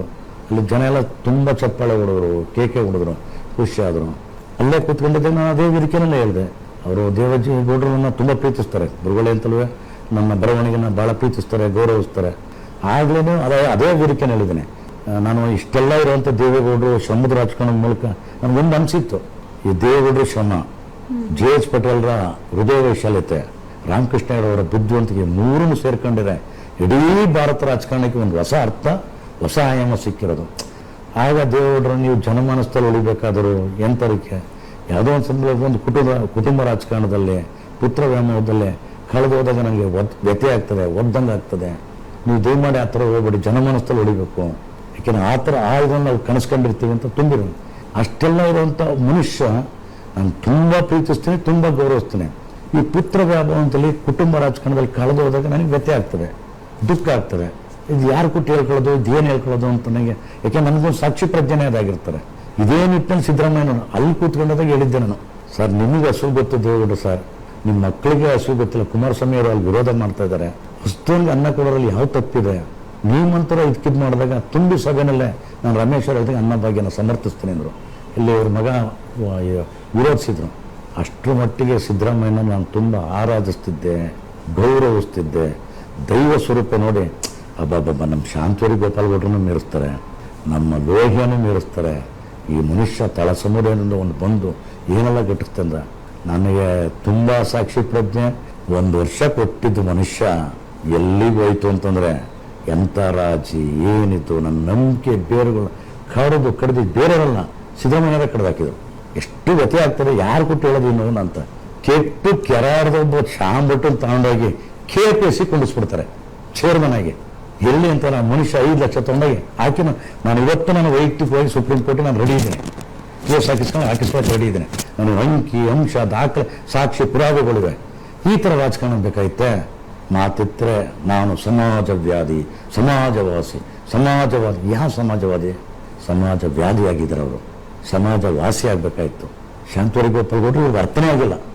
ಮಾತಾಡಬೇಕು ಅಂದರೆ ನಾನು ಅವ್ರ ಬಗ್ಗೆ ಇದು ಬಂದಾಗ ಕುವೆಂಪು ಕೈ ಸೇ ಅನ್ಸ್ಕೊಳ್ತಾರೆ, ನಮ್ಮ ಎಲ್ಲ ಕವಿಗಳ ಕೈಲಿ ಪೂತಿನ ಕೈ ಸೇ ಅನ್ಸ್ಕೊಳ್ತಾರೆ, ಅಡಿಗರ ಕೈ ಸೇ ಅನ್ಸ್ಕೊಳ್ತಾರೆ. ಶಾಂತವರಿ ಗೋಪಾಲ್ ಗೌಡ್ರು ಎಂಥ ಪುಣ್ಯಾತ್ಮ ಅಂದರೆ ಸೋತು ಸುಣ್ಣ ಈ ಮೂಲೆ ಸೇರಿರ್ತಾರೆ. ಕಡ್ದಾಳ ಮುಂಜಪ್ಪರ ಅವ್ರ ಹತ್ರಕ್ಕೆ ಹೋಗ್ತಾರೆ, ನಿಮ್ಗೆ 6 ಎಕರೆ ಜಮೀನು ಕೊಡ್ತೀವಿ ಅಂದಾಗ, ಏನು ಮಂಜಪ್ಪ ಅಲ್ಲೇ ಗೋಡೆ ಹೊರಿಕೊಂಡು 6 ಜನ ಕಡುಬಡವ್ರು ನಿಂತಾರಲ್ಲ, ಕೊಟ್ಬಿಡಪ್ಪ ಅಂತ ಕೊಡಿಸ್ತಾರೆ. ಇನ್ನೊಂದು ಸಲಕ್ಕೆ ಕೆಂಗಲ್ ಹನುಮಂತರ ಅವ್ರಿಗೆ ಹೋಗಿ 50 ರೂಪಾಯಿ ದುಡ್ಡು ಕೊಡಕ್ಕೆ ಹೋಗ್ತಾರೆ. ಹೌದಾ ಹನುಮಂತ ನೀನು ದುಡ್ಡು ತಂದಿ ಸರಿ, ಆದರೆ ಎಲ್ಲೇ ಕರ್ನಾಟಕ ದುಡ್ಡರು ಕಡುಬಡವ್ರು ಜೋಬಿ ಕೈ ಹಾಕಿದ್ರೆ 20 ರೂಪಾಯಿ ಕನಕಾಂಬರ ನೋಟ್ ಎತ್ಕೊಬರುತ್ತೆ, ತಪ್ಪೋಗ್ಬಿಡುತ್ತೆ, ತಗೊಂಡೋಗಿ ಬೇಕಾದ ತಗೊಂಡೋಗಿ ಇನ್ನೊಂದು ಅವಕಾಶ ಬರುತ್ತೆ. ಈ ಶಾಸಕರಾದವ್ರಿಗೆ ನಿವೇಶನ ಕೊಡ್ತೀವಿ ಅಂತ ಒಂದು ಪ್ರಪೋಸಲ್ ಆಗಿರುತ್ತೆ. ಮಾಜಿ ಶಾಸಕರು ಕೊಡ್ತೀನಿ ಅವನು, ಅಂದರೆ ಕರ್ನಾಟಕದ ಎಲ್ಲ ಕಡುಬರವರಿಗೆ ಕೊಟ್ಟುಬಿಡಿ, ನನ್ನ ನಿವೇಶನ ಅಲ್ಲೇ ಇಟ್ಟಿರಿ, ನನ್ನ ಪಾಲಲ್ಲೇ ಇಟ್ಟಿರಿ, ಬಂದು ತಗೊಂಡೋಗ್ತೀನಿ. ಆ ಪುಣ್ಯಾತ್ಮ ಎಲ್ಲಿ ಇವತ್ತ ಸಮಾಜವಾದಿ ಅನ್ನಿಸ್ಕೊಂಡು ಸಮಾಜ ವ್ಯಾಧಿಯಾಗಿರೋಂಥ ಸಿದ್ದರಾಮಯ್ಯಲ್ಲಿ ನಾನು ಬೈತಾ ಇಲ್ಲ, ನನ್ನ ಸಂಕಟ. ಒಂದು ಕಾಲ ನನ್ನ ದೈವ ಸ್ವರೂಪಿಯಾಗಿದ್ದು ಇವತ್ತು ಯಾವುದೋ ಸೈಟು ಅಲ್ಲಂಡೆ ವಿಷಯದಲ್ಲಿ ಕಳೆದೋಗ್ಬಿಡ್ತಲ್ಲ, ಈ ದುಃಖನೇ ಯಾರು ಹೇಳ್ಕೊಳ್ಳಿ. ನನ್ನ ಸಾಕ್ಷಿ ಪ್ರಜ್ಞೆ ಆಗಿದ್ದು ಸಿದ್ದರಾಮಯ್ಯ ಅವರೇ ಹೊಡೆದವರಲ್ಲ. ಯಾವುದು ಅಮೃತ ಅಂದ್ಕೊಂಡಾಗ ವಿಷ ಇದೆ. ಅವ್ರು ಸುತ್ತಲೂ ಸೇರ್ಕೊಂಡದ್ದು ಒಂದು ಜೈ ಪರಾಕು ಬಹು ಪರಾಕು ಒಂದು ಪಟಾಲ ಸೃಷ್ಟಿಸ್ಕೊಂಡ್ಬಿಟ್ಟು ಕಳೆದೋದ್ರಲ್ಲ. ಯಾರು ಕೊಟ್ಟು ಹೇಳ್ಕೊಳ್ಳೋದು ನಮ್ಮ ನೋವನ್ನ ಹೇಳಿದ್ರೆ ಇವ್ರ ಪಟಾಲಂ ಬರ್ಬೋದು, ನಾನು ರೆಡಿ ಇದ್ದೀನಿ, ನಮ್ಮ ಹತ್ರ ದಾಖಲೆಗಳಿವೆ, ಅಂಕಿ ಅಂಶಗಳು, ಇವರೆಷ್ಟು ಮಟ್ಟಿಗೆ ರಾಜ್ಯಗಳು ಇದೆ, ಒಂದು ಸ್ವಂತ ಕನಿಷ್ಠ ಸ್ವಂತಿಕೆ. ಅದು ನಾನು ಇಲ್ಲಿವರೆಗೂ ಒಂದು ಮಾತು ಭಾಳ ಸ್ಪಷ್ಟವಾಗಿ ಹೇಳ್ತಾ ಇದ್ದೀನಿ, ನಾನು ಇಲ್ಲಿವರೆಗೂ ಯಾವುದೇ ವ್ಯಕ್ತಿಯ ಗುಂಪಿನ ಪಕ್ಷದ ಯಾವರೇ ಹೋಗ್ತಾರ ನಾನು ಸ್ವಚ್ಛಂತ ಅಕ್ಕಿ ನಾನು ಒಳಗಡೆಗೆ ಎಲ್ಲನೂ ಕೊಂಡ್ಕೊಳ್ತಾ ಇರ್ತೇನೆ. ಅದಕ್ಕೆ ನಾನು ಯಾವ ಪಕ್ಷದ ವಕ್ತಾರನೂ ಅಲ್ಲ. ಅದು ಆಗುವೊಬ್ಬರು ಹಂಚ್ಕೊಳಕ್ಕೆ ಹೋದಾಗ ಈ ಸಿದ್ದರಾಮಯ್ಯ ಏನೆಲ್ಲ ಘಟಿಸ್ಬೇಕಾಯ್ತು. ಆಯ್ತು, ನೈತಿಕತೆಯೂ ದಿಲ್ಲಿದೆ. ಯಡಿಯೂರಪ್ಪ ಇದ್ದಾಗ ನಿಮ್ದು ತಕ್ಷಣ ಲೋಕಾಯುಕ್ತ ನಿಮ್ಮ ಕೆಳಗಡೆ ಬರ್ತದೆ, ನೀವು ರಾಜೀನಾಮೆ ಕೊಟ್ಬಿಡಿ ಅಂತ ಕೇಳೋ ಸಿದ್ದರಾಮಯ್ಯ ಆ ವಿಡಿಯೋ ಡಾಕ್ಯುಮೆಂಟ್ ಇವತ್ತು ನನ್ನ ಹತ್ರ ಇದೆ. ಇವತ್ತು ನಿಮ್ಮ ಕೆಳಗಡೆ ನೀವು ವಿಚಾರಣೆಗೆ ಹಾಜರಾಗ್ತಾ ಇದ್ದೀರಾ. ಅವರು ಬೆಳಿಬೇಕಾದ್ದು ಈಗ ಇದನ್ನೆಲ್ಲ ಏನತ್ರ ಜಾತಿ ನೆಲಗಟ್ಟೆ ನೋಡಕ್ಕೆ ಹೋಗ್ತಾರೆ. ನಾನು ಯಾವ ಜಾತಿ ನೆಲಗಟ್ಟೆಲ್ಲೂ ಹೇಳಕ್ತಲ್ಲ, ನನ್ನ ದೈವ ಸ್ವರೂಪ ಆಗಿದ್ದಲ್ಲ, ನನ್ನ ಒಳಗಡೆಕ್ಕಿತ್ತಲ್ಲ, ನನ್ನ ಸಾಕ್ಷಿ ಪ್ರಜ್ಞೆ ಇತ್ತಲ್ಲ, ಅದು ಕಳ್ಕೊಂಡ ನನಗಾಗ ದುಃಖ ಯಾರು ಕೊಟ್ಟು ಹೇಳ್ಕೊಳ್ಳಿ, ನನ್ನ ಸಂಕಟ ಯಾರು ಕೊಟ್ಟು ಹೇಳ್ಕೊಳ್ಳಿ. ಎಲ್ಲ ಅಂಶಗಳಿದೆ. ಯಾರ್ದಿದು ಸೈಟು ಎಲ್ಲಿ ಕೊಂಡು ಯಾರು ನನಗೇನು ಅನ್ನಿಸ್ತದೆ ಅಂತಂದರೆ ಬಸವಣ್ಣದಿದೆಯಲ್ಲ, ಒಲೆ ಎತ್ತಿ ಉರಿದಡ ಬರು ದರೆಯ ಯಾವ ಮನುಷ್ಯ ನಮ್ಮನ್ನು ಕಾಪಾಡಬೇಕಾಯ್ತು, ನಮ್ಮ ಬಗ್ಗೆ ಇದ್ಕಾಯ್ತು ನೈತಿಕ ಆ ಮನುಷ್ಯನಿಂದ ಅಧಪತನದ ಹಾದಿ ಹಿಡ್ಕೊಂಡ್ರೆ ನಾವು ಎಲ್ಲಿ ಹುಡುಕೊಳ್ಳೋದು? ಇಷ್ಟೆಲ್ಲ ನಾನು ಸಿದ್ದರಾಮಯ್ಯನ ಬೇಯಕ್ಕೋಸ್ಕರ ಕಾಡ್ಕೊಂಡು ಬಂದಿಲ್ಲ. ನಾನು ಇವತ್ತು ಅವ್ರನ್ನ ಕಂಡು ಪ್ರೀತಿಸ್ತೀನಿ, ಗೌರವಿಸ್ತೀನಿ. ದಯಮಾಡಿ ನೈತಿಕತೆ ಉಳಿಸ್ಕೊಳ್ಳಿ. ಆ ಸಂದರ್ಭದಲ್ಲಿ ರಾಜೀನಾಮೆ ಕೊಟ್ಟು ಮತ್ತೆ ಮರು ಹುಟ್ಟು ಪಡೀರಿ, ಜನಮಾನಸ್ಥಲ್ಲಿ ನಿಲ್ಲಿ, ಒಳ್ಳೆ ಜನಪ್ರಿಯ ಈಗ ಕೊಡ್ತಾ ಇರೋದೇನು. ನಾನು ಎಲ್ಲರೂ ತಪ್ಪಿಕೊಳ್ಳೋಕೆ ಹೋಗ್ಬೇಡಿ. ಕೊಡುಬಡವ್ರಿಗೆ ಇನ್ನೂ ಭಾಗ್ಯಗಳನ್ನು ಕರುಣಿಸ್ತೀನಿ, ನಾನು ಅವ್ರ ಜೊತೆ ನಿಂತ್ಕೊಳ್ತೀನಿ. ಉಳ್ಳೋರಿಗೆ ಯಾಕೆ ಕೊಡಕ್ಕೆ ಹೋಗ್ತೀರಾ, ಉಣ್ಬಡಿಸ್ತೀರಾ? ಇದು ಯಾರು ಕೇಳಲ್ಲ. ಉಳ್ಳೋರಿಗೆ ಯಾಕೆ ಉಣ್ಬಡಿಸ್ತಾ ಇದ್ದೀರಾ? ಈಗ ನನಗೆ ಯಾಕೆ ಫ್ರೀ ಕರೆಂಟ್ ಬೇಕು? ನನ್ನ ಹೆಂಡತಿಗೆ ಯಾಕೆ ಫ್ರೀ ಬಸ್ಸಲ್ಲಿ ಓಡಾಡಬೇಕು? ಮಾಧವಪ್ಪರಿಗೆ ಏನಕ್ಕೆ ಫ್ರೀ ಕರೆಂಟ್ ಬೇಕು? ಮಾಧವಪ್ಪರ ಹೆಂಡತಿಗೆ ಯಾಕೆ ಫ್ರೀ ಬಸ್ ಬೇಕು? ಸಿದ್ದರಾಮಯ್ಯವ್ರಿಗೆ ಏನು ಬೇಕು? SC STಗೆ ಮೀಸಲಾಗಿದ್ದಂಥ ಒಂದೊಂದು ಬೆಂದು ಬಸವಳ ಜನರು ದುಡ್ಡನ್ನು ತಗೊಂಡು ನಿರ್ಲಜ್ಜ ತಗೊಂಡಾಗ ನೀವು ಭಾಗ್ಯ ಅಂತೀರಲ್ಲ. ಕಡುಬಡವ್ರಿಗೆ ಕೊಡಿ. ಯಾರು ದುಡ್ಡನ್ನು ತಗೊಂಡಾಗ ಯಾರಿಗೆ ಕೊಡ್ತಾ ಇದ್ದೀರಾ? ನೀವು ಏನು ಮಾಡ್ತಾ ಇದ್ದೀರಾ? ಯಾವ ರೀತಿ? ನಾನು ಭಾಗ್ಯದ ಪರ ಇದ್ದೇನೆ, ಆದರೆ ಭಾಗ್ಯದಗಳ ಹೆಸರಿನಲ್ಲಿ ನೀವು ಬೆಳಕಲ್ಲಿ ನೀವು ಬೆಳೆಸ್ಕೊತಾ ಇದ್ದೀರಲ್ಲ, ಇದು ಅಕ್ಷಮ್ಯ ಅಪರಾಧ. ಒಂದು ಇದಕ್ಕೆ ಅಂತಾರೆ ಶತಮಾನದ ಕ್ರೌರ್ಯ. ನಾನು ಭಾಗ್ಯದ ಪರ ಇದ್ದೇನೆ, ಆದರೆ ಉಳ್ಳವ್ರಿಗೂ ಇನ್ನೊಬ್ಬರಿಸ್ತಾವ್ರೆ. ನೈತಿಕತೆಯನ್ನು ಉಳಿಸ್ಕೋಬೇಕು. ಒಂದು ರಾಜೀನಾಮೆ ಕೊಟ್ಟು ಎಂತೆಂಥ ಮಹನೀಯರುಗಳೆಲ್ಲ ಸಣ್ಣ ಸಣ್ಣ ಕಾರಣಕ್ಕೋಸ್ಕರ ರಾಜೀನಾಮೆ ಕೊಟ್ಟರಲ್ಲ. ಇವತ್ತು ನಾನು ಸಮಾಜವಾಸಿ ಅಲ್ಲ, ವ್ಯಾಧಿಯಾಗಿದ್ದೀರಾ ನೀವು. ರಾಜೀನಾಮೆ ಕೊಡಿ, ನೈತಿಕತೆ. ಇವತ್ತೇನಾಗಿದೆ ಅಂದರೆ ಅದಕ್ಕೊಂದು ಸಮಾವೇಶ ಸಮರ್ಥಿಸ್ಕೊಳ್ಳೋಕ್ಕೆ ತುಂಬ ದುಃಖ ಆಗ್ತದೆ, ನಮ್ಗೆ ವ್ಯಥೆ ಆಗ್ತದೆ. ಇವರಿಗೆಲ್ಲ ಶಾಂತವರಿ ಗೋಪಾಲ್ ಗೌಡ್ರು ಗೊತ್ತಿಲ್ಲ, ಯಾರು ಗೊತ್ತಿಲ್ಲ. ನಜೀರ್ ಸಾಬ್ ಅಂದ್ರೆ ಇವ್ರಿಗೆ ಗೊತ್ತಿದೆಯಾ? ಸಾಬನ ಗೊತ್ತಿದೆಯಾ? ಲಕ್ಷ್ಮೀ ಸಾಗರ್ ಇವ್ರ ಜೊತೆ ಇದ್ದಾರಲ್ಲ ಗೊತ್ತಿದೆಯಾ? ಗೋವಿಂದಗೌಡ್ರು ಇವ್ರಿಗೆ ಗೊತ್ತಿದೆ. ಎಲ್ಲರೂ ಮರ್ತು ಬಿಟ್ಟಿದ್ದಾರೆ. ಇವತ್ತೇನು ಮಾಡ್ತಾಯಿದ್ರೆ ಅವನೆಷ್ಟು ದುಡ್ಡು ಮಾಡಿದ್ರೆ 30 ವರ್ಷದಿಂದ ನಾನು ನೋಡ್ತಾ ಇದ್ದೇನೆ. 100 ಬಟ್ಟೆ ಆಗಿದ್ರು, ಇವತ್ತು 30,000 ಕೋಟಿಗೆ ಪೈಪೋಟಿ ನಡೆಸ್ತಾ ಇದ್ದಾರೆ. ಎಲ್ಲಿ ಹೇಳ್ಕೊಳ್ಳಿ? ಯಾರು ಕೊಟ್ಟು ಹೇಳ್ಕೊಳ್ಳೋದು? ಅದು ಒಂದು ಕ್ಷೇತ್ರ ಅಲ್ಲ, ನೀವು ಮಾತಾಡೋಕ್ಕೆ ಬಿಡ್ತಾನೆ ನನಗೆ ಏನಂತಂದರೆ ಕ್ಷೇತ್ರ ಎಲ್ಲ ಬದುಕಿನ ಈಗ ನೋಡಿ ನಮ್ಮಲ್ಲಿ ಹೆಂಗಾಗೋಯ್ತು ಆಧ್ಯಾತ್ಮ ಯೋಗ ನಮ್ಮನ್ನು ಜನಜೀವನನ ಬೆಳಗಿಸ್ಬೇಕಾಯ್ತು, ನಮ್ಮ ಸತ್ತು ಹೆಚ್ಚಿಸ್ಬೇಕಾಯ್ತು. ಈ ಭಾರತದ ನಿಜವಾದ ಜೀವನನೇ ಅದು ಯೋಗ ಮತ್ತು ಆಧ್ಯಾತ್ಮ. ಇವತ್ತು ನಮ್ಮ ದುರಂತ ಅಂದರೆ ಮಹಾ ಸ್ವಾಮೀಜಿಗಳು ಅನ್ಸ್ಕೊಂಡು ಮಹಾಪ್ರಭು ಅದನ್ನು ಮಾರಾಟದ ಸರಕನ್ನು ಮಾಡಿಬಿಟ್ರು. ಮಾರಾಟ ಅಲ್ಲ ಅದು, it's not business, it's not saleable. ಇವತ್ತು ನಮ್ಮಲ್ಲಿ ಅದನ್ನ ಆಗೋಯ್ತು. ನಿಜವಾದ ಸಾತು ಸಂತರು ಯೋಗ ಎಲ್ಲಿನ ಋಷಿಕೇಶನ್ ಬಿಟ್ಟು ಕಾಡು ಕಣ್ಣುಮರೆ ಆದರು ಅಥವಾ ಅವ್ರನ್ನ ಕಣ್ಣುಮರೆ ಹಾಕ್ಸಿದ್ರು. ಆ ಮಟ್ಟಲ್ಲಿ ನಡೀತೈತೆ. ಇದೀಗ ಸಾಕ್ಷಿ ಪ್ರಜ್ಞೆಯ ವಿಚಾರಣೆಯಲ್ಲಿ ಈಗೊಂದು ಸಣ್ಣ ವಿರಾಮ.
ಸಾಕ್ಷಿ ಪ್ರಜ್ಞೆ ಕಲಾಪ ಮತ್ತೆ ಮುಂದುವರಿಯಲಿದೆ. ಪ್ರತ್ಯಕ್ಷದರ್ಶಿಯಾಗಿ ನಮ್ಮ ಜೊತೆಗಿದ್ದಾರೆ ನಾಗತಿಹಳ್ಳಿ ರಮೇಶ್ ಅವರು. ವಿಚಾರಣೆ ಮುಂದುವರಿಸೋಣ ಸರ್. ಇವಾಗ ನಿಮ್ಮ ಒಂದು ಜೀವನದಲ್ಲಿ ಯಾವ ರೀತಿಯಾಗಿ ಸಾಕ್ಷಿ ಪ್ರಜ್ಞೆಯಾಗಿ ಇಂದಿಗೂ ಕೂಡ ನಿಮ್ಮ ತಾಯಿಯವರಿದ್ದಾರೆ ನಿಮ್ಮ ಜೊತೆ? ನನಗೆ ಎತ್ತೋರು ಒತ್ತೋರು ಸಾಕ್ತೋರು ಸಲುದೋರು ಬೇರೆ ಬೇರೆ ಸ್ಥಳಗಳಲ್ಲಿ ಕಾಡ್ತಲೇ ಇರ್ತಾರೆ. ಅದರಲ್ಲೇ ಸತ್ಯವಂತೆ ನನ್ನ ಅಜ್ಜಿ, ಗುಣವಂತೆ ನಮ್ಮವ್ವ ಇಬ್ಬರು ಈಗ ಜೀವಂತವಾಗಿ ಅಂತಂದರೆ ದೈಹಿಕ ನನ್ನ ಜೊತೆ ಇಲ್ಲ, ಆದರೆ ಪ್ರತಿ ನನ್ನ ನಡೆ ನುಡಿ ಕಲಾಕೃತಿಗಳೆಲ್ಲ ಹಾಸುವಕ್ಕೂ ಹೋಗ್ತಲೇ ಇರ್ತಾರೆ. ಅವ್ರ ಒಳ್ಳೆತನ, ಅವರು ಬದುಕಿನ ಎಲ್ಲ ಸ್ತರಗಳಲ್ಲೂ ಕಡು ಬಡವರಿಗೆ ಹಾಪ್ಕೊಳ್ಳೋಂಥದ್ದು, ಆ ನಿಟ್ಟಿನಲ್ಲಿ ಹೋದಾಗ ಅದು ನಮ್ಮ ಒಳಗಡೆ ಇಳಿತಲೇ ಈ ಅಧಿಕಾರ ನಾನು ಒಂದು ಸಲ ಪಡ್ಕೋಬೇಕು ಅಂದ್ರೂ ಆ ಲೆಕ್ಕನೇ ಮುರಿತಾಳೆ ನಮ್ಮವ್ವ. ಇದು ಯಾಕೆ ಇದಕ್ಕೆ ಅಂತ ನನಗೆ ಅಂದರೆ ಅವಳ ಸಂತ ಮನಸ್ಥಿತಿ, ಅನುಭವಿಕತೆ ಒಂದಲ್ಲ ಒಂದು ಪ್ರಕಾರ ಹೇಳಿದ್ರೆ ನನ್ನ ತಾಯಿನ ನಾನು ವೈಭವೀಕರಿಸ್ದಂಗೆ. ಅವಳು ಹೆಂಗೆ ಅಂತಂದರೆ ಒಳದ ಮಣ್ಣನ್ನು ತಂದು ಮನೇಲಿ ಇಟ್ಕೊಂಡು ಅದ್ರ ಮೇಲೆ ಮಣ್ಣು ಮೇಲೆ ಮನೆ ಕಲ್ತೀನಿ ನಾವು. ಹಾಗೆ ಸಮಾಜದ ಕಟ್ಟ ಕಡೆ ಮನುಷ್ಯನಿಗೆ ನೀನು ಸದಾ ತುಡಿಬೇಕು ಮಿಡಿಬೇಕು. ನನಗೆ ನನ್ನ ಬದುಕಿನಲ್ಲಿ ಹೆಂಗಾಯ್ತು ಅಂದರೆ ತಾಯ್ತನವನು ಹೆಣ್ಣಲ್ಲೂ ಕಂಡೆ ತಾಯ್ತನವ, ಗಂಡಲ್ಲೂ ಕಂಡೆ ತಾಯ್ತನವ, ಲಿಂಗ ಭೇದವಿಲ್ಲ ನನ್ನ ತಾಯ್ತನ ನಾನು ಅನ್ಬೋದು. ಆ ಒಂಟಿತನ, ತಬ್ಲಿತನ, ಆ ಯಾತನೆ ಇವೆಲ್ಲ ನನಗೆ ನನ್ನವ್ವ ಎಲ್ಲವನ್ನೂ ಕರುಣಿಸಿದ್ದಾಳೆ. ಕರುಣಿಸಿ ಅದು ನನ್ನ ಪದ್ಯದಲ್ಲೂ ಬರ್ಕೊಂಡಿದ್ದೀನಿ ಅವಳ. ಯಾವ ಥರ ನಾನು ಹೇಳ್ಕೋಬೇಕು ಹಿಂಗೆ ನಮ್ದು ಅವ್ವನವರು ಒಂದು ಪದ್ಯ ಭಾಳಷ್ಟು ಎಲ್ಲ ವಿಷಯದಲ್ಲಿ ಆಯಿತು. ಮನೆಯ ಸೂರು ಕಿತ್ತೊಗೆದು ಬಯಲೊಳಗೆ ನುಡಿಸ್ಯಾಳೆ ಪದವ, ಭೂಮಿಯೊಂದು ತೊಟ್ಟಿಲಾಗಿ ಜೀವ ಆಡುತ್ತಿದೆ ಪದಕ್ಕೆ ಪದವ. ಮನೆಯ ಸೂರು ಕಿತ್ತೊಗೆದು ಬಯಲಾಗೆ ನುಡಿಸ್ಯಾಳೆ ಪದವ, ಭೂಮಿಯೊಂದು ತೊಟ್ಟಿಲಾಗಿ ಜೀವ ಆಡೈತೆ ಪದಕ್ಕೆ ಪದವ. ಮನೆಯ ಸೂರು ಕಿತ್ತೊಗೆದು ಬಯಲಾಗೆ ನುಡಿಸ್ಯಾಳೆ ಪದವ, ಸುತ್ತೇಳೂರು ತೆರೆಕೊಂಡಿವೆ ಕವಲೊಡದ ನದಿಯಂಗೆ, ನೀ ನಡೆದಲ್ಲೆಲ್ಲ ಮಳೆ ಬಿದ್ದ ಗಮಲು, ಅದೇ ಕುರುಹು ನೀರುವೆ ತಾವಿಗೆ. ಓ ನನ್ನ ತಾಯಿ, ಅಳುವ ಮಕ್ಕಳಿಗೆ ತಾಯಿಯಾದವಳೆ, ನನ್ನ ಸೆಳೆಕೊಂಡೆ ಸುಳಿಗಳೊಳಗೆ, ನನ್ನ ಬಾಚಿ ತಬ್ಬಿ ಎದೆಯುಣಿಸುವವರ ಕಂಡು ಸುಗ್ಗಿಯ ಕಣವಾದವಳೆ. ನೀರಿನಿಂದ ಮೇಲೆತ್ತಿದ ಮೀನು ನಾನು, ನೋವಿನಾಳದ ಹಳುವೆ ನೀರಾಗಿ ಹರಿಯುತ್ತಿದೆ ತಳದಲ್ಲಿ ಉರಿಯುವ ಕಿಡಿಯೊಳಗೆ. ನೀಲ ಪರ್ವತಗಳ ರಾಣಿ ನೀನು, ನೆತ್ತಿಯಿಂದಿಳಿಯುತ್ತಿವೆ ಜರಿಗಳು ಪಾರದಡೆಗೆ. ತಳದಲ್ಲಾಡುವ ಇರುವೆ ನಾನು, ತಳದಲ್ಲಾಡುವ ಇರುವೆ ನಾನು, ಒಳಗೋಡ್ಯಾವೆ ಸಾವಿರ ಆನೆ. ತಳದಲ್ಲಾಡುವ ಇರುವೆ ತನ್ನೊಳಗರಿವ ಪ್ರವಾಹಗಳ ಬಚ್ಚಿಟ್ಟುಕೊಂಡ ಕಡಲು. ಎಲ್ಲರೆಲ್ಲರ ಅವ್ವ ಯಾರವ್ವ, ಎಲ್ಲರೆಲ್ಲರ ಊರು ಯಾವ ಊರು. ಎಲ್ಲರೆಲ್ಲರ ಅವ್ವ ಯಾರವ್ವ, ಎಲ್ಲರೆಲ್ಲರ ಊರು ಯಾವ ಊರು. ಡೌಟ್ ಆದ ಹಂಗೆ ಅವಳ ಸರಳತನ, ಅನುಭವ, ಅನುಭೂತಿ, ಇದಕ್ಕೆ ಎಲ್ಲನೂ ನೋಡ್ತಾ ತುಂಬ ಪಾಠಗಳನ್ನ ಕಲಿತೆ. ನನಗೆ ತಿಳಿ ಹೇಳಿದ್ಲು, ಬದುಕನ್ನು ಕಾಣಿಸಿದ್ಲು, ಬದುಕಿನ ತಿಳಿನೇ ಕಾಣಿಸಿದ್ಲು. ಆಗ ನೋಡೋಕೆ ಹೋದಾಗ ದೊಡ್ಡ ಸಾಕ್ಷಿ ಪ್ರಜ್ಞೆ ನನ್ನ ಅಜ್ಜಿ, ನನ್ನಮ್ಮ. ನನ್ನ ಕೆಂಪಕ್ಕ ಅಂತ ಕರಿತಿದ್ದೆ, ನಮ್ಮ ಅಜ್ಜಿನ ಅವ್ವ ಅಂತ ಕರಿತಿದ್ದೆ.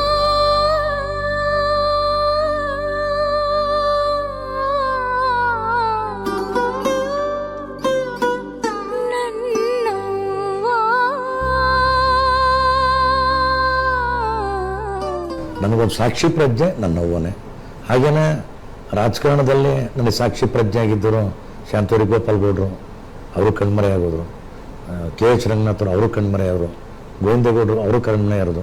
ಈಗೇನೋ ನನ್ನ ಕಣ್ಣು ಮುಂದೆ ಬೆರಳಿಕೆ ಹಂಗೆ ಒಂಚೂರು ಕಿಮ್ಮನೆ ರತ್ನಾಕರು, ಸಿ ನಾರಾಯಣ ಸ್ವಾಮಿ, ಆ ಥರದ್ದು ಎಲ್ಲೋ ಕೆಲವು ಒಂದೇ ಹಾಡು, ಇನ್ನು ಹೆಚ್ಚಿಗೆ ಇಲ್ಲ ಬಿಡಿ. ಎಲ್ಲ ನನ್ನ ಸಾಕ್ಷಿ ಪ್ರಜ್ಞೆಗಳೇ ಕರಗೋಗ್ಬಿಟ್ಟು.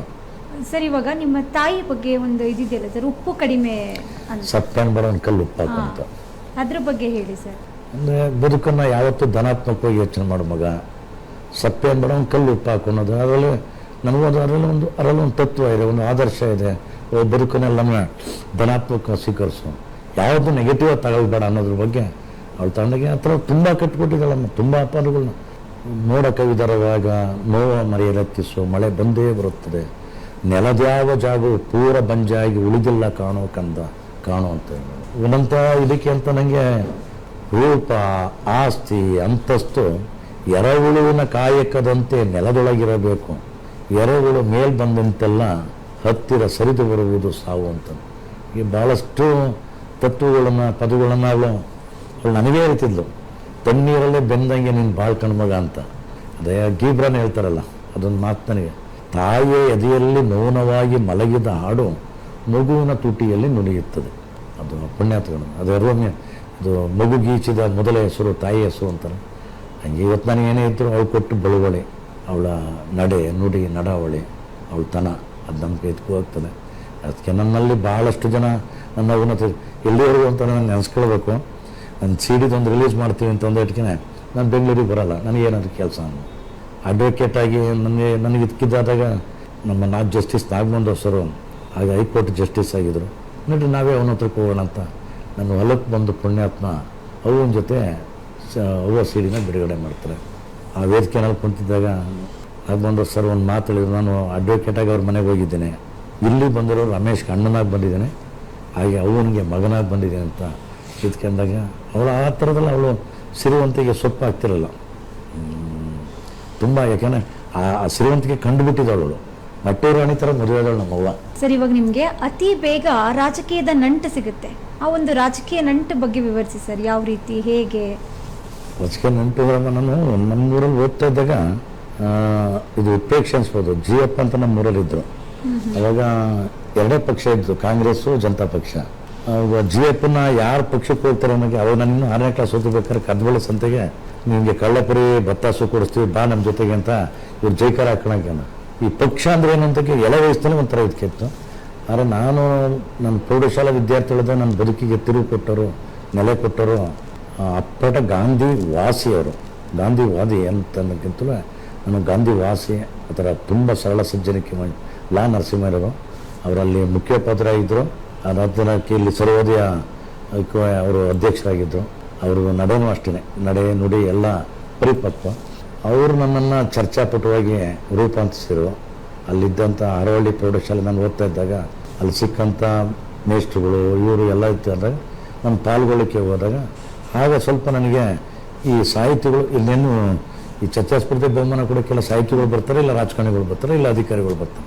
ಅದು ಅಲ್ಲಿಂದ ನಾನು ರೂರಲ್ ಕಾಲೇಜು ಹಾರೋಳಿಗೆ ಹೋದೆ. ಅಲ್ಲಿ ಹೋದ ತಕ್ಷಣಕ್ಕೆ ಅಲ್ಲೂ ಸರಿ ಸುಮಾರು ಹೈಸ್ಕೂಲು ಮತ್ತು ರೂರಲ್ ಕಾಲೇಜಲ್ಲಿ ಇದ್ದಂಗೆ ನಂದು 75 ಪ್ರಶಸ್ತಿಗಳು ಬಂದ್ಬಿಟ್ಟಿತ್ತು. ಅದಾದಮೇಲೆ ನಾನು ಅಲ್ಲಿಂದ ವಿಪುರಂ ಕಾಲೇಜಿಗೆ ಬಂದೆ. ನನ್ನ ಪುಣ್ಯಕ್ಕೆ ಹಾರೋಳಿ ಪ್ರೌಢಶಾಲೆಯಲ್ಲಿ ಕನಕಪುರ ರೂರಲ್ ಕಾಲೇಜಲ್ಲೇ ಆಗಲಿ ಅಲ್ಲಿ ರಾಮೇಗೌಡರು ಅಂತ ತುಂಬ ನನಗೆ ಒತ್ತಾಸೆ ನಡೆಕೊಟ್ಟು ಡಾಕ್ಟರ್ NS ರಾಮೇಗೌಡರು ಅಂತ ನಾನು ನೆನೆಸ್ಕೊಳ್ತೀನಿ. ಹಾಗೆ ನಾನಾ ನರಸಿಂಹನ ನೆನೆಸ್ಕೊಳ್ತೀನಿ. ಅದಾದ ತಕ್ಷಣಕ್ಕೆ ಇಲ್ಲಿ HN ರಾಮಕೃಷ್ಣರು ಅಂತ, ಶಾಂತಾ ಮೇಡಮ್ ಅಂತ ಎಲ್ಲ ನನಗೆ ತಂದೆ ಸ್ವರೂಪ ಆಗಿದ್ದರು, ತಾಯಿ ಸ್ವರೂಪ ಇದ್ದರು. ನಮ್ಮ ಏನಂತಾರೆ ನಮ್ಮ ಒಂಟಿತನಕ್ಕೆ ಏನಂದರೆ ಈ ಅನಾಥರಿಗೆ ಆಕಾಶನೇ ಅಂತಾರಲ್ಲ, ನಾನು ಹಾಗೇ ಉಟ್ಕೊಂಡಿದ್ದು. ಅನಾಥರ ಆಳ, ಉದ್ದ, ಅಗಲ, ಎತ್ತರ ಹೆಚ್ಚೆಚ್ಚು ನನಗೆ ಎರಡೂ ಮನೆ ಮಗನಾಗಿ ಹೋಗ್ಬಿಡುವೆ. ಅವ್ರು ನನ್ನ ಒಂಟಿತನ ತಬ್ಲಿತನಕ್ಕೆ ನನಗೆ ಆವಾಗ ಅಲ್ಲಿ ಸಿಕ್ಕಿದಾಗ ವಿಪ್ರಮ್ ಕಾಲೇಜಲ್ಲೂ ಪಾರ್ಟಿಸಿಪೇಟ್ ಮಾಡಿ ಅದು ನನ್ನ ಇದೆಯಾ ನೋಡೋಕ್ರೆ ಬೆಂಗಳೂರು ಬೀದಿ ಬಿದ್ದಿದ್ದೆ, CBN ಮಾಡ್ತಾಯಿದ್ದೆ, ನ್ಯೂಸ್ ಪೇಪರ್ ಸಂಪಾದಕ ಆಗಬೇಕು ಅಂತ ಕನಸು ಕಾಣ್ತಿದ್ದೆ, ನ್ಯೂಸ್ ಪೇಪರ್ ಸಂಪಾದಕನೂ ಆದೆ. ಹಂಗೆ ಒಂದೊಂದು ಇದಕ್ಕೆ ನನಗೆ ಬೆಂಗಳೂರು ಬೀದಿದ್ದಾಗ ಕೆಂಗೇರಿಯ ಪರಮ ಪೂಜ್ಯ ಚಂದ್ರಶೇಖರ್ ಸ್ವಾಮೀಜಿಯವರು ಅವರೇ ಹಸುನಲ್ಲಿ ಹಾಲು ಕರೆದು ನನಗೆ ಹಾಲು ಕೊಡ್ತಿದ್ರು. ಈ ಕೆಂಚನಹಳ್ಳಿ ಅಲ್ಲಿ ರಾಜರಾಜೇಶ್ವರ ನಗರ ಅಲ್ಲಿ ನಾನು ವೀಲ್ ಸಪ್ಲೈ ಮಾಡ್ತಿದ್ದೆ. ಆಗ ತಿರುಚಿ ಸ್ವಾಮಿಗಳು ನನಗೆ ಬಾಲಗಣ ಸ್ವಾಮೀಜಿಯವರುಗಳಿ ಈ ಹುಡುಗ ತುಂಬ ಪ್ರತಿಭಾವಂತನೇ, ಬೆಂಗಳೂರು ಬೀದಿಲಿ ಬಿದ್ದಾನೆ, ಒಂದು ಅವಕಾಶ ಕೊಡಿ ಅಂತಂದರೆ ಅಲ್ಲಿ 1,000 ರೂಪಾಯಿ ಇತ್ತು, ಅದನ್ನು ಫ್ರೀಯಾಗಿ ಕೊಟ್ಟರು. ಅಲ್ಲಿದ್ದಂಗೆ ನಾನು ಚರ್ಚಾಸ್ಪರ್ಧೆಯಲ್ಲಿ ಪಾಲ್ಗೊಂಡು 100ರಲ್ಲೂ ಬಹುಮಾನ ತಗೊಂಡಾಗ ದೂರದರ್ಶನ ಅಲ್ಲಿಗೆ ಬಂದು ಸಂದರ್ಶನ ಮಾಡಿದಾಗ ಅದು ದೊಡ್ಡ ಅವಾಗ ಸ್ಕೋಪ್ ಅಂದರೆ ಆಗ ಯಾವ ಚಾನಲೂ ಇರಲಿಲ್ಲ. ಅದು ಕಪಿಲ್ ದೇವ್ ಆದ್ಮೇಲೆ ನಮ್ಮದೇ ಬಂದಿತ್ತು.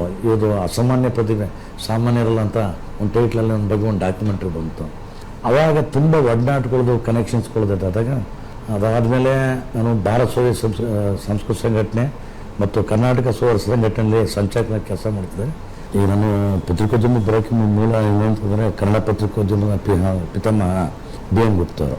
ಅವರು ಮೊಮ್ಮಗ B ವೆಂಕಟರಂಗ ನಮಗೆ ಅವರು BIT ಅನ್ನೋದು ನಾನು ವಿಪ್ರಮ್ ಕಾಲೇಜಲ್ಲಿದ್ದೆ, ಒಂದು ಒಡನಾಟ ಆಯಿತು. ಅದಾದಮೇಲೆ ನಾನು ಪುನಃ ಬೀದಿ ಬಿದ್ದಾಗ ಅಚಾನಕ್ಕಾಗಿ ವೆಂಕಟರಂಗ ನನಗೆ ಸಿಕ್ಕಿದಟ್ಟಿಗೆ ನನ್ನ ಕಷ್ಟ ದುಃಖದ ಮನೇಲೆ ನನಗೆ ಪತ್ರಿಕೆ ಮಾಡೋದಕ್ಕೆ ಗಾಂಧಿನಗರದಲ್ಲಿ ಉಚಿತವಾಗಿ ಕಚೇರಿ ಕೊಟ್ಟಾರೆ. ಅವರು ಒತ್ತಾಸೆ ಕೊಟ್ಟಾರೆ, ನನಗೆ ಗೊತ್ತು ಅನಿಸ್ಕೊಳ್ತೀನಿ.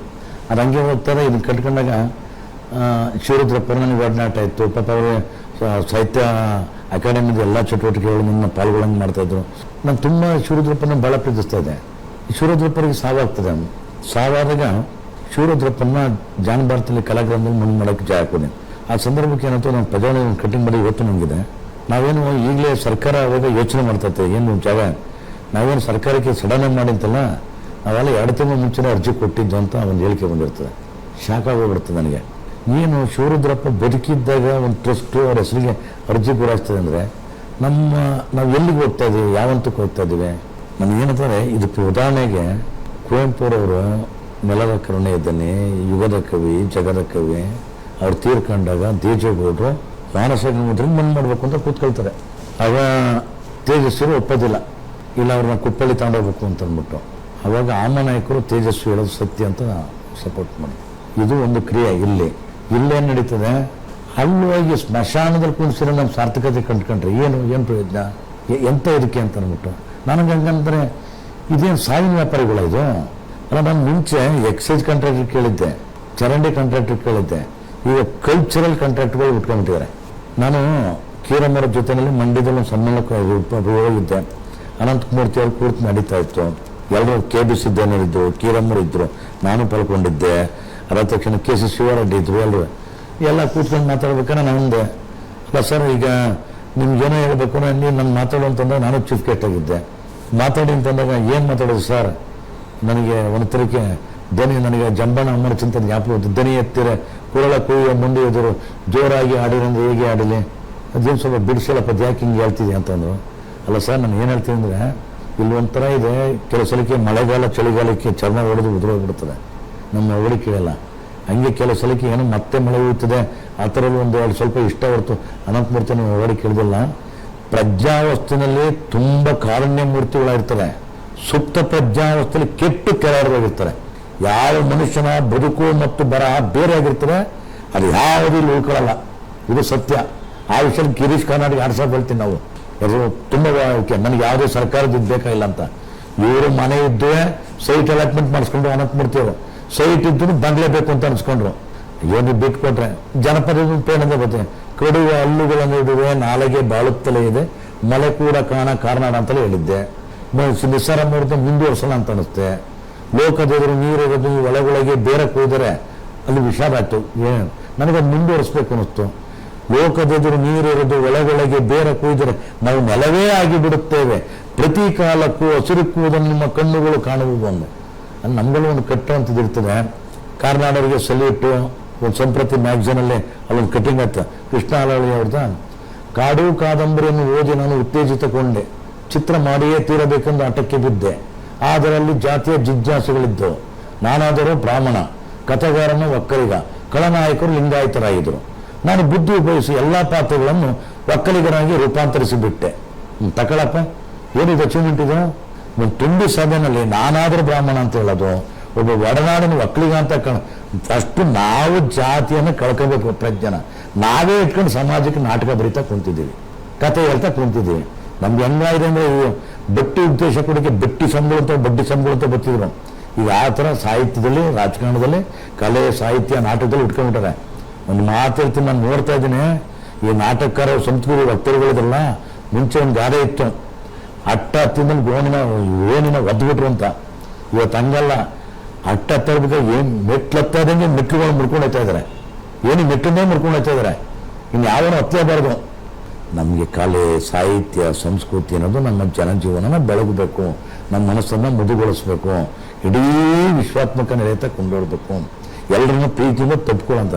ಇವರೆಲ್ಲ ಗೋಡೆ ಕಟ್ತಾ ಇದ್ದಾರೆ. ಶಾಂತವೇಲಿ ಗೋಪಾಲ್ ಗೌಡ್ರ ಬಗ್ಗೆ ಹೇಳಿ ಸರ್. ಶಾಂತವೇಲಿ ಗೌಡ್ರ ಬಗ್ಗೆ ನಾನು ತಿಳ್ಕೊಂಡಿದ್ದೆ. ನನಗೆ ವೈಯಕ್ತಿಕ ಒಡನಾಟ ಇರಲಿಲ್ಲ. ನನಗೆ ವೈಯಕ್ತಿಕ ಒಡನಾಟಗಳು ಸಿಕ್ಕಿದ್ದು ಅರ್ಜಿತ್ ಸಿಂಗ್ ಅವ್ರ ಬಗ್ಗೆ ಸಿಕ್ಕಿತ್ತು, ವಿ.ಪಿ. ಸಿಂಗ್ ಅವ್ರ ಜೊತೆ ವೈಯಕ್ತಿಕ ಒಡನಾಟ ಇತ್ತು. ಮಮತಾ ಬ್ಯಾನರ್ಜಿ ಈಗ ಚೀಫ್ ಮಿನಿಸ್ಟರ್ ಆಗಿದ್ದಾರೆ, ಅವರು ನರಸಿಂಹರಾಜಪೇಟೆಯಲ್ಲಿ sports and youth affairs minister ಆಗಿದ್ದು, ಅಲ್ಲಿ ಒಡನಾಟದಲ್ಲಿತ್ತು. ವಾಜಪೇಯಿ ಅವರು ಕವಿಯಾಗಿದ್ದರು, ನಾನು ಪತ್ರಕರ್ತ ಇದ್ದೆ, ಆ ಸಂಪರ್ಕದಲ್ಲಿ ನನ್ನ ಪತ್ರ ಓದಿ ಅವ್ರ ಒಡನಾಟ ಇತ್ತು. ಇವತ್ತು ನನಗೆ ಪತ್ರ ಬರೀತಿದ್ರು. ಅಲ್ಲಾದ್ಮೇಲೆ ಇಲ್ಲಿ ಆ ಸಂದರ್ಭದಲ್ಲಿ ಎ.ಕೆ. ಆಂಟನಿಯವರ ಒಡನಾಟ ಇತ್ತು ತುಂಬ. ಇವತ್ತು ನನಗೆ ಕಾಡೋಂಥ ವ್ಯಕ್ತಿ ಸಾಕ್ಷಿ ಪ್ರಜ್ಞೆ ಎ.ಕೆ. ಆಂಟನಿ. 2 ಬಾರಿ ಚೀಫ್ ಮಿನಿಸ್ಟರ್ ಆಗಿರ್ತಾರೆ, ಅದಾದಮೇಲೆ 1 ಬಾರಿ ಡಿಫೆನ್ಸ್ ಮಿನಿಸ್ಟರ್ ಆಗಿದ್ದಾರೆ. ಇವತ್ತು ನಾನು ತಿಳ್ಕೊಂಡಾಗ ಅವ್ರು ಅಸೆಟ್ ಟೋಟಲ್ 12 lakhs ಓನ್ಲಿ. ಅವರು ಇವತ್ತು ಕಾಂಗ್ರೆಸ್ ಪಕ್ಷದಲ್ಲಿ ಮುಖ್ಯವಾಗಿ ಬರೋಕ್ಕಾಗಲ್ಲ, ಯಾಕೆಂದರೆ ಒಳ್ಳೆಯವರೆಲ್ಲ ಇವತ್ತು ಸೌಕರ್ಯ ನಾಣ್ಯ ಹತ್ರ ಮೂಳೆ ಸೇರ್ಕೊಳ್ತಾರೆ. ಇದು ನಾನು ಕಂಡ್ಕೊಂಡಂಥ ಎ.ಕೆ. ಆಂಟನಿ ಸಾಕ್ಷಿ ಪ್ರಜ್ಞೆ, ನೋ ಡೌಟ್. ನನಗೆ ಇವತ್ತು ಇದ್ದಾರೆ, ನನಗೆ ಅದು ಕಾಡುತ್ತೆ. ಸರ್, ಅಂದ್ರೆ ಇವಾಗ ನೀವು ಅವಾಗಿಂದ ನೋಡ್ಕೊಂಡು ಬಂದಿರುವಂತ ರಾಜಕಾರಣಿಗಳು ಮತ್ತೆ ಇವಾಗಿರುವಂತ ರಾಜಕಾರಣಿಗಳು ಮೌಲ್ಯಗಳ ನಡುವೆ ಅಧಪತನ ಹೇಗಾಯ್ತು ಸರ್, ಅದನ್ನ ತಿಳಿಸಿ. ಅದೇ ಈಗ ನಾನು ಅದನ್ನೇ ಹೇಳಿದಮ್ಮ. ಈಗ ನಾನು ನೋಡಿದಂಗೆ 35 ವರ್ಷಗಳಿಂದ ಅವ್ರು ಏನೂ ಇರಲಿಲ್ಲ. ಇವತ್ತಿರೋ ರಾಜಕಾರಣಿಗಳು ಏನೂ ಇರಲಿಲ್ಲ, ಮೂರೇ ಬಟ್ಟೆ ಆಗಿದ್ರು. ಇವತ್ತು ಸಾವಿರ ಕೋಟಿಗಳು ನೆನೆಸ್ತಾ ಇದ್ದಾರೆ. ಅದು ನಾನು ನೋಡ್ತಾ ಇದ್ದೀನಲ್ಲ, ಅದಕ್ಕೆ ಅಂತಂದ್ರೆ ನೀನು ತಲೆ ಹಿಡಿತೀಯೋ, ತಲೆ ಕಡಿತೀಯೋ, ಅನ್ಯಾಯ ಮಾಡ್ತೀಯೋ, ಮೋಸ ಮಾಡ್ತೀಯೋ, ವಂಚನೆ ದಗ ಮಾಡ್ತೀಯೋ, ಏನಾರು ಪರವಾಗಿಲ್ಲ, ದುಡ್ಡು ಮಾಡು. ಆ ದುಡ್ಡು ಮಾಡ್ಕೊಂಡ್ರೆ ಅವ್ನಿಗೆಲ್ಲನೂ ದಕ್ಕುತ್ತೆ, ನಂಗೆ ಕಲಗಟ್ಟಿಗೆ ಬರ್ತು. ಇವತ್ತು ಒಳ್ಳೆತನ ಕೆಲ್ಲು ಮುನ್ನಲ್ಲೇ ಬರ್ತಾ ಇದೆ. ಆ ಒಳ್ಳೆತನದ ಅವ್ನು ನಿಷ್ಪ್ರಯೋಗ ಯಾಕಂತಂದ್ಬಿಟ್ಟು ತಳ್ತಾರೆ. ರಾಜಕಾರಣದಲ್ಲಿ ಇವತ್ತು ಹೆಂಗಿದ್ದಾರೆ, ಕೈ ಹಿಡಿಬೇಕಾದ ಮತದಾರನು ಈಗ ಯಾಕೆ ಇವನು ಅಥವಾ ದುಡ್ಡಿನ ಮೇಲೆ ಯಾಕೆ ರಾಜಕಾರಣಕ್ಕೆ ಬರ್ತಾರೆ ಅಂತಾರೆ. ಇದಕ್ಕೆ ಅಂತ ಅವನು ಒಳ್ಳೆನಲ್ಲಿ ಮುನ್ನಲ್ಲೇ ಬರೋಕ್ಕಾಗ್ತಲ್ಲ. ಅದು ಒಂದು ಪ್ರಕಾರ ಅಲ್ಲಮ್ಮ. ನಾನು ಅವತ್ತಿತ್ತು ಎಂಥ ಧೀಮಂತಿಕೆ ಇತ್ತು. ಕಳೆದ ಮಂಜಪ್ಪರು ಮುಖ್ಯಮಂತ್ರಿ ಪಟ್ಟ ಬಿಟ್ಟ ಮೇಲೆ ಅಡ್ವೊಕೇಟ್ ಗಿರಿ ಮಾಡೋಕ್ಕೆ ಹೋದರು. ಇದು ಅನ್ನಗೌಡರು ಅದೇ ಥರಕ್ಕೆ ಹೋಗ್ತಿದ್ರು. ಎಷ್ಟು ಜನ ಅವರೆಲ್ಲ ಒಂದು ಸಣ್ಣ ವಿವಾದ ಎತ್ಕೊಂಡ್ಬಿಟ್ಟು ತಕ್ಷಣ ರಾಜೀನಾಮೆ ಕೊಟ್ಬಿಟ್ಟು ಹೊರಟೋಗಿರೋ. ಇವತ್ತು ವಿವಾದ ಎಲ್ಲ ಪ್ರೂವ್ ಆಗಿಬಿಟ್ಟು ಇದಾದ್ರೂ ನಾನೇ ಕೊಡಲಿ ರಾಜೀನಾಮೆ, ಸಮುದಾಯ ಕಟ್ಟಿಸ್ತೀನಿ, ಜೈಪುರಕ್ಕೆ ಹಾಕಿಸ್ತೀನಿ, ನಂದಿಲ್ಲದೆ ರಾಜಕೀಯನೇ ಇಲ್ಲ. ಇದಕ್ಕೆ ಹತ್ರ ಇದೇನಿದು? ನಾನು ಯಾರ ಮೇಲೆ ಕೇಳೋದು? ನೈತಿಕತೆ ಅನ್ನೋದು ದಿವ್ಯ, ಅದು ಅಮೂಲ್ಯ. ನಾಳಿಕೆ ಬರೋ ತಲೆಮಾರಲ್ಲಿ ಹೇಳ್ತಾರಲ್ಲ, ಈ ಮನುಷ್ಯ ನಂಬಿಕೆ ಬೇರುಗಳನ್ನ ಕಳೆದಾಗ ಇವತ್ತವ್ರು ಉಳ್ಕೋಬೋದು ಕುರ್ಚಿ ಪಟ್ಟುಗಳು, ನಾಳೆ ಜನಮಾನಸದಲ್ಲಿ ಕ್ಯಾಕರು ಸುಗಿತಾರೆ. ಯಾಕೆಂದರೆ ಅವನು ಬಿಡಪ್ಪ ಕೆಟ್ಟವನಂತ ಗೊತ್ತಿತ್ತು ಅಂದ್ರೆ ಒಳ್ಳೆನೋ ಇದ್ದವನು ಕೆಟ್ಟವನಾಗ್ತಾನಲ್ಲ, ಅದು ಭಾಳ ದುರಂತ. ಈಗ ಚುನಾವಣೆ ಆಯೋಗ ನಿಗದಿ ಮಾಡಿದ ವೆಚ್ಚದೊಳಗೆ ಆಯ್ಕೆಯಾದಂಥ ಒಬ್ಬನೇ ಒಬ್ಬ ಅಭ್ಯರ್ಥಿನ ಕೊಟ್ಟುಬಿಟ್ರೆ ಅವ್ನ ಪಾದ ಮುಟ್ಬಿಡ್ತೀನಿ ನಾನು. ಯಾಕೆಂದ್ರೆ ಅವ್ನ ಪದ ನಿಂತ್ಕೊಳ್ತಾರೆ, ಅಂಥವ್ರು ಜನ ಇದ್ದಾರೆ. ಆದರೆ ನಮ್ಮ ಜನ ಗೆಲ್ಸಲ್ಲ. ನಮ್ಮ ಜನನ ಅಷ್ಟು ಮಟ್ಟಿಗೆ ನಾವು ಮುರಳು ಮಾಡಿಬಿಟ್ಟಿದ್ವಿ. ಇದಕ್ಕೆ ಎಲ್ಲಿ ಅಂತಂದರೆ ಅದು ಬರುತ್ತೆ, ಒಂದು ಕಾಲ ಬರುತ್ತೆ. ನಾನು ಆಶಾವಾದಿನೇ. ಯಾಕೆಂದರೆ ಒಂದು ರಾತ್ರಿ ಆದಮೇಲೆ ಹಗಲು ಬರುತ್ತಲ್ಲ, ಜನಗಳಿಗೂ ಒಂದ್ಸಲ ಗೊತ್ತಾಗುತ್ತೆ ಇವ್ರ ತೊಳಕು ಬಳಕು ಆ ಬಣ್ಣಗಳೆಲ್ಲ ಕಳಚ್ಕೊಂಡಿದ್ದು ಗೊತ್ತಾದ್ಮೇಲೆ ಇದು ಯಾಕಪ್ಪ ಇದಕ್ಕೆ ಅಂದಾಗ, ಅಥವಾ ಆ ಮನುಷ್ಯನಿಗೆ ಒಂದು ಆತ್ಮಾವಲೋಕನ ಆಗ್ಬೋದೇನೋ. ಯಾರೇ ಅಲ್ಲ, ನನಗೆ ಒಬ್ಬರನ್ನ ನನ್ನ ವ್ಯಕ್ತಿಗತ ಹೇಳಲ್ಲ, ಎಲ್ಲರೂ ಏನಂತ ಅವ್ರ ತನನ ಉಳಿಸ್ಕೊಳ್ಳಿ, ಸ್ವಂತಿಕೆ ಉಳಿಸ್ಕೊಳ್ಳಿ ಅನ್ನೋದು. ಒಂದೊಂದ್ಸಲ ಬ್ರಹ್ಮ ನಿರಸನ ಆಗಿನೇ ಆಗ ಸಾಹಿತ್ಯದ ಇದೇ ಕಥೆ ಆಗಿದೆ. ಸಾಕ್ಷಿ ಪ್ರಜ್ಞೆ ವಿಚಾರಣೆಯಲ್ಲಿ ಈಗೊಂದು ವಿರಾಮ.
ಸಾಕ್ಷಿ ಪ್ರಜ್ಞೆ ಕಲಾಪ ಮತ್ತೆ ಮುಂದುವರಿಯಲಿದೆ. ಪ್ರತ್ಯಕ್ಷದರ್ಶಿಯಾಗಿ ನಮ್ಮ ಜೊತೆಗಿದ್ದಾರೆ ನಾಗತಿಹಳ್ಳಿ ರಮೇಶ್ ಅವರು. ವಿಚಾರಣೆ ಮುಂದುವರಿಸೋಣ.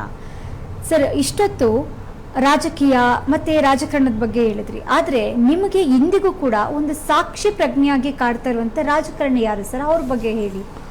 ನನಗೆ ಒಂದು ಸಾಕ್ಷಿ ಪ್ರಜ್ಞೆ ಕಳೆದ ಇದರಲ್ಲಿ ಏನಂತಂದರೆ, ನನಗೆ ಎಸ್.ಎಂ. ಕೃಷ್ಣವರು ವಿಧಾನಸಭಾ ಅಧ್ಯಕ್ಷರಾಗಿದ್ದಂದ್ರೆ ಆಗಲಿಂದ ನನಗೆ ಒಡನಾಡಿಗಳು. ಆಗ ನಾನು ಬೀದಿ ಮಕ್ಕಳ ಕುರಿತು, ಅಂಧ ಮಕ್ಕಳ ಕುರಿತು ಚಟುವಟಿಕೆ ಇರಿದಾಗ ಅವ್ರನ್ನ ಜಸ್ಟ್ ಪಾರ್ಟಿಸಿಪೇಷನಿಗೆ ಕರೀವೆ, ಮಕ್ಕಳುಗಳ ಕಲೆ ಉದ್ಘಾಟನೆ ನೀಡಿವೆ. ಅದು ಏಕೆಂದರೆ ಅಲ್ಲಿ ನಾನು ಸ್ಟೇಟಸ್ಗೂ ಇದು ಮೇಂಟೈನ್ ಕೃಷಿ ಅಲಂಕರಣಗಳು ಪಾರ್ಟಿಸಿಪೇಟ್ ಅವರು ಗವರ್ನರು ಆಗ ಕಾರ್ಯಕ್ರಮದಲ್ಲಿ ಕುಣಿದಿದ್ದಾರೆ ಮಕ್ಕಳ ಜೊತೆ. ಇದಕ್ಕೆ ಆಗ ನನಗೆ ಒಂದು ಮುಕ್ತ ಸ್ವಾತಂತ್ರ್ಯ ಕೊಟ್ಟಿರೋ ನನ್ನ ಒಂಟಿತನ ಎಲ್ಲ ಕೇಳಿ ಎಸ್.ಎಂ. ಕೃಷ್ಣವರು ನನಗೆ ಯಾವುದೋ ವಿಸಿಟಿಂಗ್ ಕಾರ್ಡಿಂದಲೇ ಅವ್ರಿಗೆ ಎಂಟ್ರಿ ಇರಲಿಲ್ಲ. ನಾನು ಎಸ್.ಎಂ. ಕೃಷ್ಣವ್ರು ಮುಖ್ಯಮಂತ್ರಿ ಆದಾಗ ಪ್ರಧಾನಿ ಪೇಪರನ್ನು ನೋಡಿದ್ದೆ. ಅವರೇ ಸ್ವತಃ ಚಾಲನೆ ಮಾಡಿಕೊಂಡು ಕೆ ಎಚ್ ರಂಗನಾಥ್ ಹತ್ರಗೆ ರಾಜನ ಮನೆಗೆ ಹೋಗಿ ನಾನು ಸಂಪುಟದಲ್ಲಿರಿ ಅಂತ ಕೇಳಿಕೊಂಡು ಒಪ್ಪಿಸ್ಕೊಂಡಿದ್ದಾರೆ ಅಂತ. ಇದಾಗಿ ಅವರೇ ಸೆಲ್ಫ್ ಡ್ರೈವ್ ಮಾಡ್ಕೊಂಡು ಹೋದ್ರಲ್ಲ ಅಂತಂದು. ಆಮೇಲೆ ನಮ್ಮ ಅವರು ವಿಧಾನಸೌಧದ ಒಳಗಡೆ ನೋಡೋಕೆ ಹೋದಾಗ ಅವರು ಖರ್ಗೆ ಸಾಹೇಬರು ಬರಲಿ, ಡಿ ಕೆ ಶಿವಕುಮಾರ್ ಅವ್ರು ಬರಲಿ, ಧರ್ಮಸಿಂಗ್ ಬರಲಿ, ಮುಖ್ಯಮಂತ್ರಿ ಕುರ್ಚಿನಾಗ ಕೆ ಎಚ್ ರಂಗನಾಥ್ ಅವ್ರು ಬಂದಾಗ ಮಾತ್ರ ಆ ಕುರ್ಚಿ ಬಿಟ್ಟು ಹೋಗಿ ಸೋಫೆ ಹತ್ರ ಕೂತ್ಕೊಂಡೆಲ್ಲ ಮಾತಾಡಿ ಬಾಕ್ಲರ್ಗೂ ಬಂದು ಸರ್ ಪ್ಲೀಸ್ ಅಂತ ಕಳಿಸ್ಬಿಟ್ಟು ಬಂದು ಪುನಃ ಕುರ್ಚಿ ಬಂದು ಕೂತ್ಕೊಳ್ತೀವಿ. ನಾನು ಅದು 1 ಬರಿಲ್ಲ 2 ಬರಿ 3 ಬರಿ ಅಂತ ಹೇಳಿದಾಗ ಒಂದು ಕುತೂಹಲ ಉಂಟು ಕಳ್ತು. ಸರ್ ನನಗೊಂದು ಕುತೂಹಲ, ಏನು ಸಮಾಚಾರ ಮನುಷ್ಯ ಏನು ಸರ್ ಒಂದು ಇವರೆಲ್ಲ ಬಂದಾಗ ಹಿಂಗೆ ಕೂತಿರ್ತಾರೆ. ಅದೇ ರಂಗನಾಥ್ ಸರ್ ಬಂದಾಗ ಮಾತ್ರ ನೀವು ಅದೇ ಅವ್ರ ಮನೆಗೆ ಸೆಲ್ಫ್ ಡ್ರೈವಿಂಗ್ ಹೋಗಿ ಅವನ್ನ ಒಪ್ಪಿಸಿದ್ರಿ. ಎರಡನೇದಾಗಿ ನೀವು ರಂಗನಾಥ್ ಸರ್ ಬಂದಾಗ ಮಾತ್ರ ಅಲ್ಲೋ ಕೂತ್ ಮಾಡಿ ಬಾಗ್ಲೂರು ಕಳಿಸ್ತಿರಲ್ಲ, ಅದೇನು ಸರ್ ಇದಕ್ಕೆ ಅಂದಾಗ ರಮೇಶ್ವರ ಒಳ್ಳೆ ಪ್ರಶ್ನೆ ಕೇಳಿದರೆ, ಇಂದಿರಾ ಗಾಂಧಿ ಅವ್ರ ಹತ್ತಿರ ವಿತೌಟ್ ವಿಸಿಟಿಂಗ್ ಕಾರ್ಡ್ ಒಬ್ಬರು ಬರುತ್ತೆ ಯಾರಲ್ಲಿ ಅಂದರು. ನಾನು ನೀವೇ ಸರ್ ಅಂದೆ. ಇಲ್ಲ, that is K H Ranganath ಅಂದರು. ರಮೇಶ್ವರ ವಿತೌಟ್ ವಿಸಿಟಿಂಗ್ ಕಾರ್ಡ್ ಒಬ್ಬರು ಇಂದಿರಾ ಜೊತೆಗೆ ಹೋಗೋದೈತೆ ಯಾರಲ್ಲಿ ಅಂದರು. ಸರ್ ನೀವು ಅಂದೆ. ಇಲ್ಲ, that is K H. So ಆ ಕಾರಣಕ್ಕೋಸ್ಕರಕ್ಕೆ ನೀವು ಮುಖ್ಯಮಂತ್ರಿ ಹುದ್ದೆಯಿಂದ ಬಿಟ್ಟು ಅಲ್ಲೇ ಸೋಪಾತ್ರಿಗೆ. ಇಲ್ಲ ರಮೇಶ್ವರ, ಒಮ್ಮೆ ನಾನು ಕೆ ಎಚ್ ರಂಗನಾಥ್ ಒಟ್ಟಿಗೆ ಹೋದಾಗ ಇಂದಿರಾಜಿಯವರು ಕೇಳಿದರು, ಮಿಸ್ಟರ್ ರಂಗನಾಥ್ ಅಂತ ಫಿಡಾಫಿಕ್ ತರಿಸೋದ್ರಂತೆ. ಆಗ ರಂಗನಾಥ್ ಸರ್ 1 ನಿಮಿಷ ಮೌನವಾಗಿದ್ದು ಆಲ್ಟರ್ನೇಟಿವ್ ಏನಂತ ಇಂದಿರಾಜಿಯವರು ನಾನು ಥಿಂಕಿಂಗ್ ಆಫ್ ಯು ಅಂದರು. ಅರ್ಧ ನಿಮಿಷ ಯೋಚನೆ ಮಾಡಿ ಕೆ ಎಚ್ ರಂಗನಾಥರು, ನಾನಿನ್ನೂ ಅಸ್ಪೃಶ್ಯತೆ ತಾಪವನ್ನು ಅನುಭವಿಸ್ತಾ ಇದ್ದೇನೆ. ಮುಂದೆ ಇತಿಹಾಸದಲ್ಲಿ ಮಿತ್ರದ್ರೋಹಿ ಎಂಬ ಕಪ್ಪು ಚುಕ್ಕಿ ಆಗಲಾರೆ. I don't want black dot. I am extremely sorry madam ಅಂತ ಎದ್ದು ಬಿಡ್ತಾರೆ. ಆಗ ರಂಗನಾಥ್ ಸರು ಸಾರಿಗೆ ಸಚಿವರು ಆಗಿರ್ತಾರೆ, ಕರ್ನಾಟಕ ಕಾಂಗ್ರೆಸ್ ಪಕ್ಷದ ಅಧ್ಯಕ್ಷರೂ ಆಗಿರ್ತಾರೆ. ಆಗ ನಾನಾಗಿದ್ದ ರಮೇಶ್ ಪಾದ ಮುಟ್ಟಿ ಸ್ವೀಕಾರ ಮಾಡ್ತಿದ್ದೆ. ಅವರು ನನ್ನ ಒಳಗಡೆ ಚೇಂಬರಿಗೆ ಬಂದಾಗ ಯಾವತ್ತೂ ಈ ಮನುಷ್ಯ ಈ ಸ್ಥಾನನ ಕೂರ್ಬೋದಾಯಿತು. ಆ ಪ್ರಜ್ಞೆ ಕಾಡಿ ನಾನು ಅಲ್ಲಿವರೆಗೂ ಕೂತು ಮಾತಾಡ್ತೀನಿ. ನಾನು ಈ ವಿಷಯನ ಹಂಚ್ಕೊಂಡ್ರಲ್ಲ, ಕೃಷ್ಣರ ಬಗ್ಗೆನೂ ನನಗೆ ಒಂದು ಭಾಳ ಹೆಮ್ಮೆ ಮೂಡ್ತು. ಯಾಕೆಂದರೆ ಇದನ್ನ ಯಾರೂ ಈ ಖಾಸಗಿ ವಿಷಯಗಳನ್ನ ಹಂಚ್ಕೊಳ್ಳಲ್ಲ. ಅದನ್ನ ಹಂಚ್ಕೊಂಡ್ಮೇಲೆ ನನಗೆ ತಕ್ಷಣ ಇದರ ಸರಿ ಮುಖ್ಯಮಂತ್ರಿ ಹುದ್ದೆನಿಗೆ ಬೇಡ ಅಂತ ಸ್ನೇಹ ಅವ್ರಿಗೇನಿತ್ತು ಅಂತ ನನಗೊಂದು ಹುಡುಕಾಟ ಶುರು ಆಯಿತು. ಒಂದು ಕಡೆ ಈ ವಿಷಯ ಹೇಳಿದ್ದಕ್ಕೆ ಕೃಷ್ಣ ಸರ್ ಬಗ್ಗೆ ನನಗೆ ತುಂಬ ಅಭಿಮಾನ, ಗೌರವ, ಹೆಮ್ಮೆ ಎಲ್ಲ ಮಾಡಿತು. ಅಲ್ಲಿಂದ ಅವ್ರು ಪ್ರೆಸೆಂಟ್ ರೋಡಲ್ಲಿದ್ದರು. ರಂಗನಾಥ್ ಸರ್ ಹತ್ರಕ್ಕೆ ಹೋದಾಗ, ಸರ್ ಈ ಥರ ನಿಮ್ಗೆ ಯಾರು ಹೇಳಿದರು ರಮೇಶ್ವರ ಈ ವಿಷಯ ಅಂದರು. ಸರ್ ಈಗ ಕೃಷ್ಣ ಸರ್ ಸಿಕ್ಕಿದ್ರು, ಹೇಳಿದರು, ಟ್ರಾಫಿಕ್ ಕೊಡ್ಕೊಂಡು ಹೇಳಿದರು. ಏನು ಸರ್ ಅದಕ್ಕೆ ಈ ಮುಖ್ಯಮಂತ್ರಿ ಹುದ್ದೆನೇ ನಿರಾಕರಿಸೋದಕ್ಕೆ ಅಂತಸ್ತೇ ಏನು? ರಮೇಶ್ವರ ಹೆಣ ಹೊರಕ್ಕೆ ಹಿಂದಾದ್ರೆ ಏನೋ ಮುಂದಾದ್ರೆ ಏನೋ. ಅದು 1 ನಿಮಿಷ ಆಯ್ತು ಅಂದಾಗ ಅವರೇ ಅದು ನಾನು ಬಂತೆ. ಏನೋ ರಮೇಶ್ವರ, ಒಂದು ನಡುರಾತ್ರಿ ಹರ್ಸೋರು ನನಗೆ ಫೋನ್ ಮಾಡಿದರು. ರಂಗನಾಥರೇ ನಮ್ಮೂರಿಗೆ ಹೋಗೋಣ ಬರ್ತೀರಾ ಅಂತ ಕರೆದ್ರು. ಕರೆದ ತಕ್ಷಣಕ್ಕೆ ಇದೇನು ಸರ್ ಇಷ್ಟೊತ್ತಲ್ಲಿ ಈ ನಡುರಾತ್ರಿನಲ್ಲಿ ಅಂತ ಅಂದ್ಬಿಟ್ಟು. ಇಲ್ಲ ರಂಗನಾಥರ ನನಗೆ ತುಂಬ ಬಡತನ ಇತ್ತು. ಬಡತನ ಅಂದರೆ ತುಂಬ ಬಡತನ. ನಾವು ಮಡಿಕೆನಲ್ಲಿ ಮುದ್ದೆ ಮಾಡಿ ಆ ಹಿಟ್ಟಿನ ಸೀಕ್ ಬಿಡಿಸ್ಕೋಬೇಕು ಅಂದ್ರೆ ನೀರು ತುಂಬಿಸಿರೋ ಬೆಳಗ್ಗೆ ಅಷ್ಟೊತ್ತಿಗೆ ಅದು ಸೀಕ್ ಬಿಡ್ಕೊಂಡು ಸೀಕನ್ನು ತಿಂದು ಯಾಕೋ ನಿಮ್ಮ ಜೊತೆ ಹೋಗಿ ಆ ಹಿಟ್ಟಿನ ಸೀಕ್ ತಿನ್ನಬೇಕು ಅನ್ನಿಸ್ತದೆ, ನನ್ನ ಜೊತೆ ಬರ್ತೀಯ ಅಂತ ಕರೆದಿರಂತೆ. ಹೋಗಿದ್ರಂತೆ. ಇಂದಿರಾ ಗಾಂಧಿಯವರು ನಿಮ್ಮ ಮುಖ್ಯಮಂತ್ರಿ ನಾನು ಥಿಂಕಿಂಗ್ ಮಾಡ್ತೀನಿ ಅಂದಾಗ ಹರ್ಸೋರು ಮುಖ್ಯಮಂತ್ರಿಗೆ ನನ್ನನ್ನು ಏನು ಕೇಳಿದ್ದಾರೆ, ಬಾ ಹಿಟ್ಟಿನ ಸೀಕ್ ತಿನ್ನೋಣ ಅಂತ. ನಾನು ಈ ಮುಖ್ಯಮಂತ್ರಿ ಪಟ್ಟಕ್ಕೆ ಇಟ್ಕೊಂಡು ನಾನೇ ಆ ಚಟ್ಟ ಹತ್ತಲಿ ಅಂತ ಅದು ನನಗೆ ಅವಾಗ ಅರ್ಥ ಆಗಿದ್ದಾನ. ಒಂದು ಬಡತನದ ಹಿಟ್ಟಿನ ಸೀಕು ಒಬ್ಬ ಮನುಷ್ಯನ ಮುಖ್ಯಮಂತ್ರಿ ಸ್ಥಾನನ ಜ್ಞಾಪಿಸಿ ನಿರಾಕರಿಸ್ತಲ್ಲ, ಇದು ನನ್ನ ಶ್ರೇಷ್ಠ ಕಲಾಕೃತಿನಲ್ಲಿ ಒಂದು ಜ್ಞಾನಪೀಠ ಪ್ರಶಸ್ತಿಯಿಂದ ಮುಖ್ಯ ಅಂತ ನಾನು ಕಂಡಿದ್ದೀನಿ.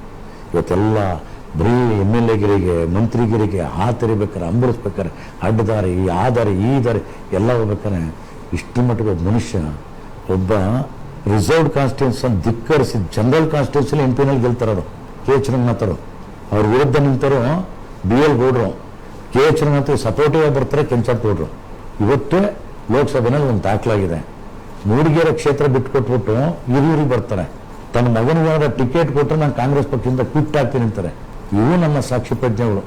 ಗೋವಿಂದೇಗೌಡರ ಮಗನ ವೆಂಕಟೇಶನ ವಿಧಾನಸಭೆ ಮೆಟ್ಲತ್ತಾಗ ಬಿಡ್ಲಿಲ್ಲ ಗೋವಿಂದೇಗೌಡರು.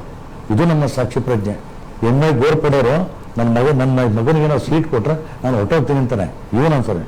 ಇಲ್ಲಿ ಬರ್ತಾರೆ ಅವನು, ನನ್ನ ಮಗನಿಗೆ ಕೊಡಿ, ಇನ್ನೊಬ್ಬ ಮಗನಿಗೂ ಕೊಡಿ, ನನ್ನ ಸೊಸೆಗೂ ಕೊಡಿ, ನನ್ನ ಇದಕ್ಕೂ ಕೊಡಿ. ಏನ್ರಿ ಇದು? ಏನು ಹೋಗ್ತಾ ಇದಾರೆ? ಯಾವುದು? ನನಗೆ ಇವು ಬೇರೆಲ್ಲ ಬಿಡಿ.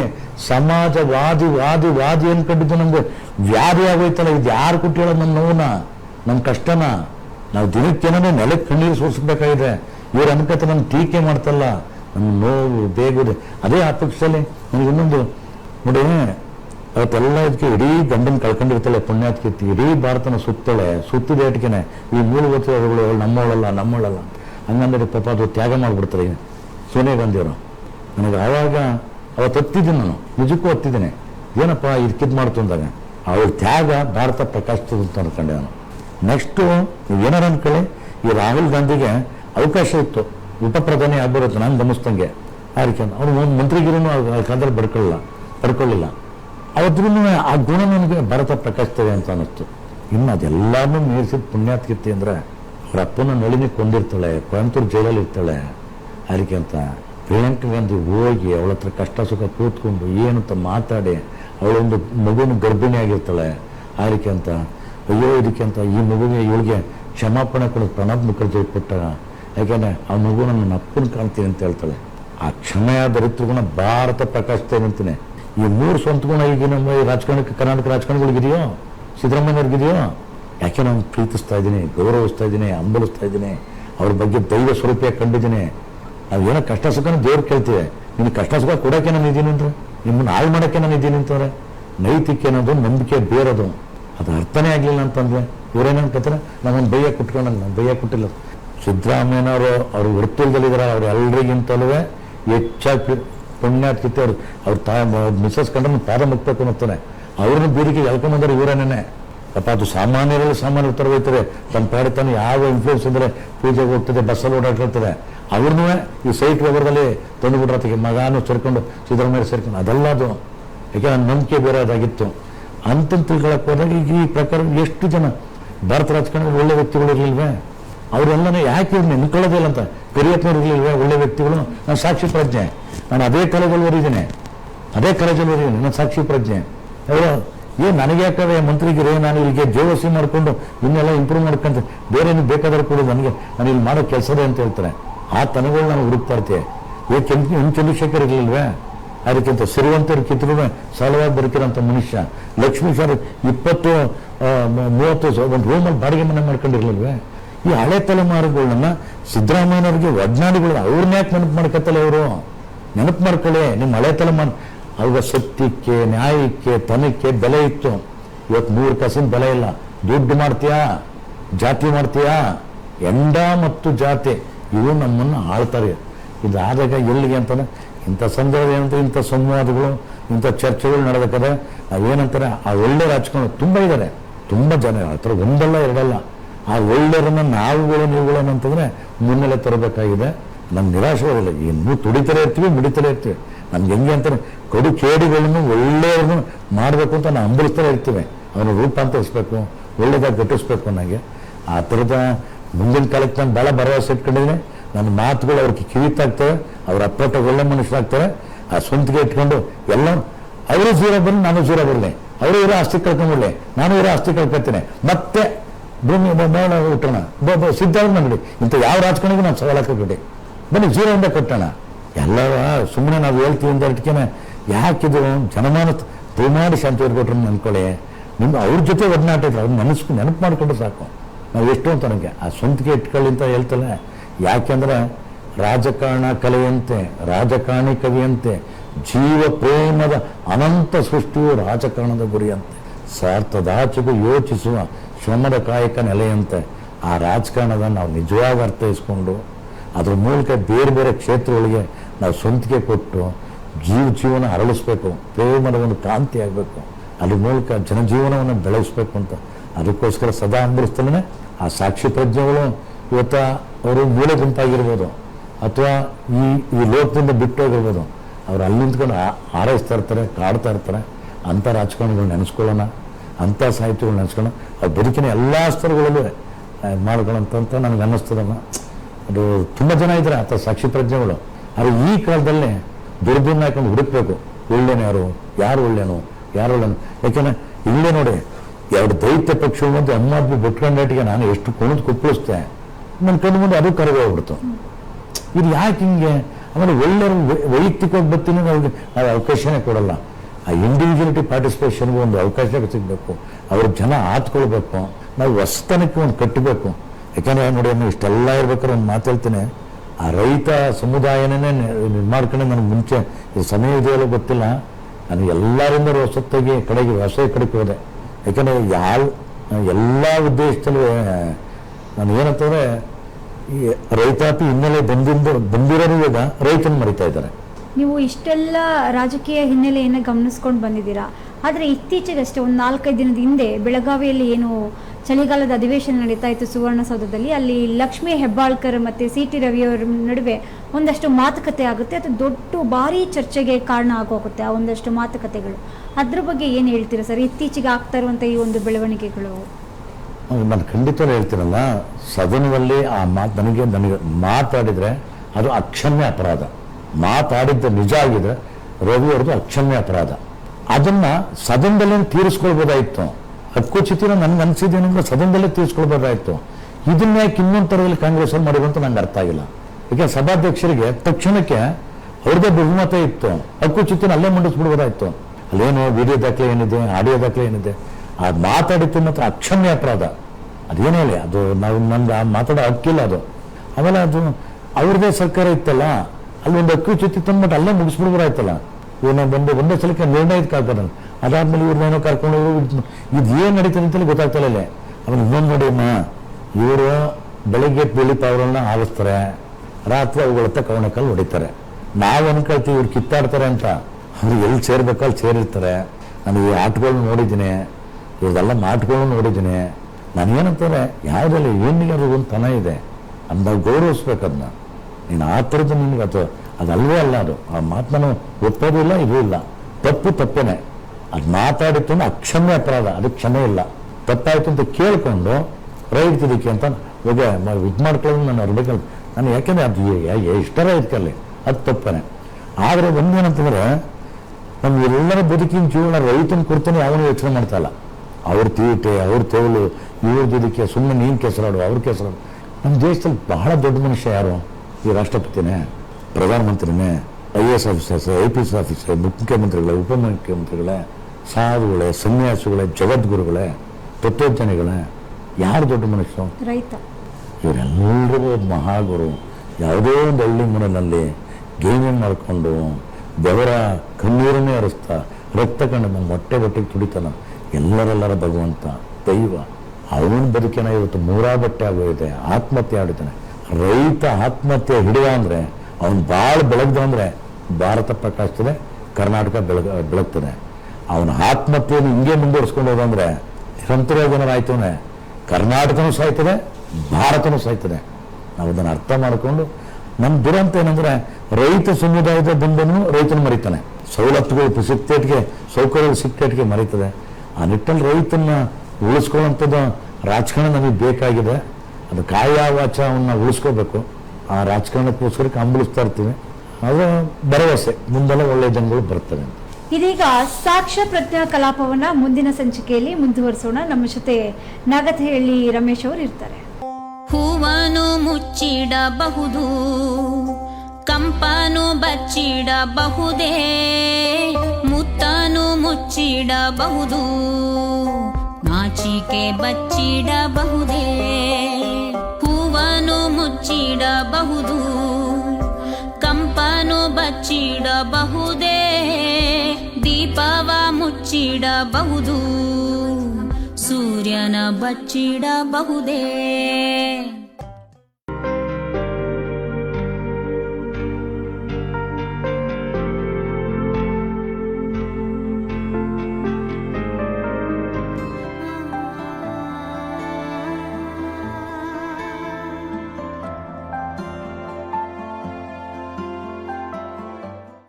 ಇದೀಗ ನಿಮ್ಮ ಅಂಗೈಯಲ್ಲಿದೆ ಮಯೂರ ಟಿವಿ ಡಿಜಿಟಲ್ ವಾಹಿನಿ. ಹೆಚ್ಚಿನ ವಿಶೇಷತೆಗಳಿಗಾಗಿ ಸಬ್ಸ್ಕ್ರೈಬ್ ಮಾಡಿ, ಶೇರ್, ಲೈಕ್, ಕಮೆಂಟ್ ಹಾಗೆ ಫಾಲೋ ಮಾಡೋದ್ರ ಮೂಲಕ ಪ್ರೀತಿ ಹಾಗೂ ಪ್ರೋತ್ಸಾಹ ನೀಡಿ.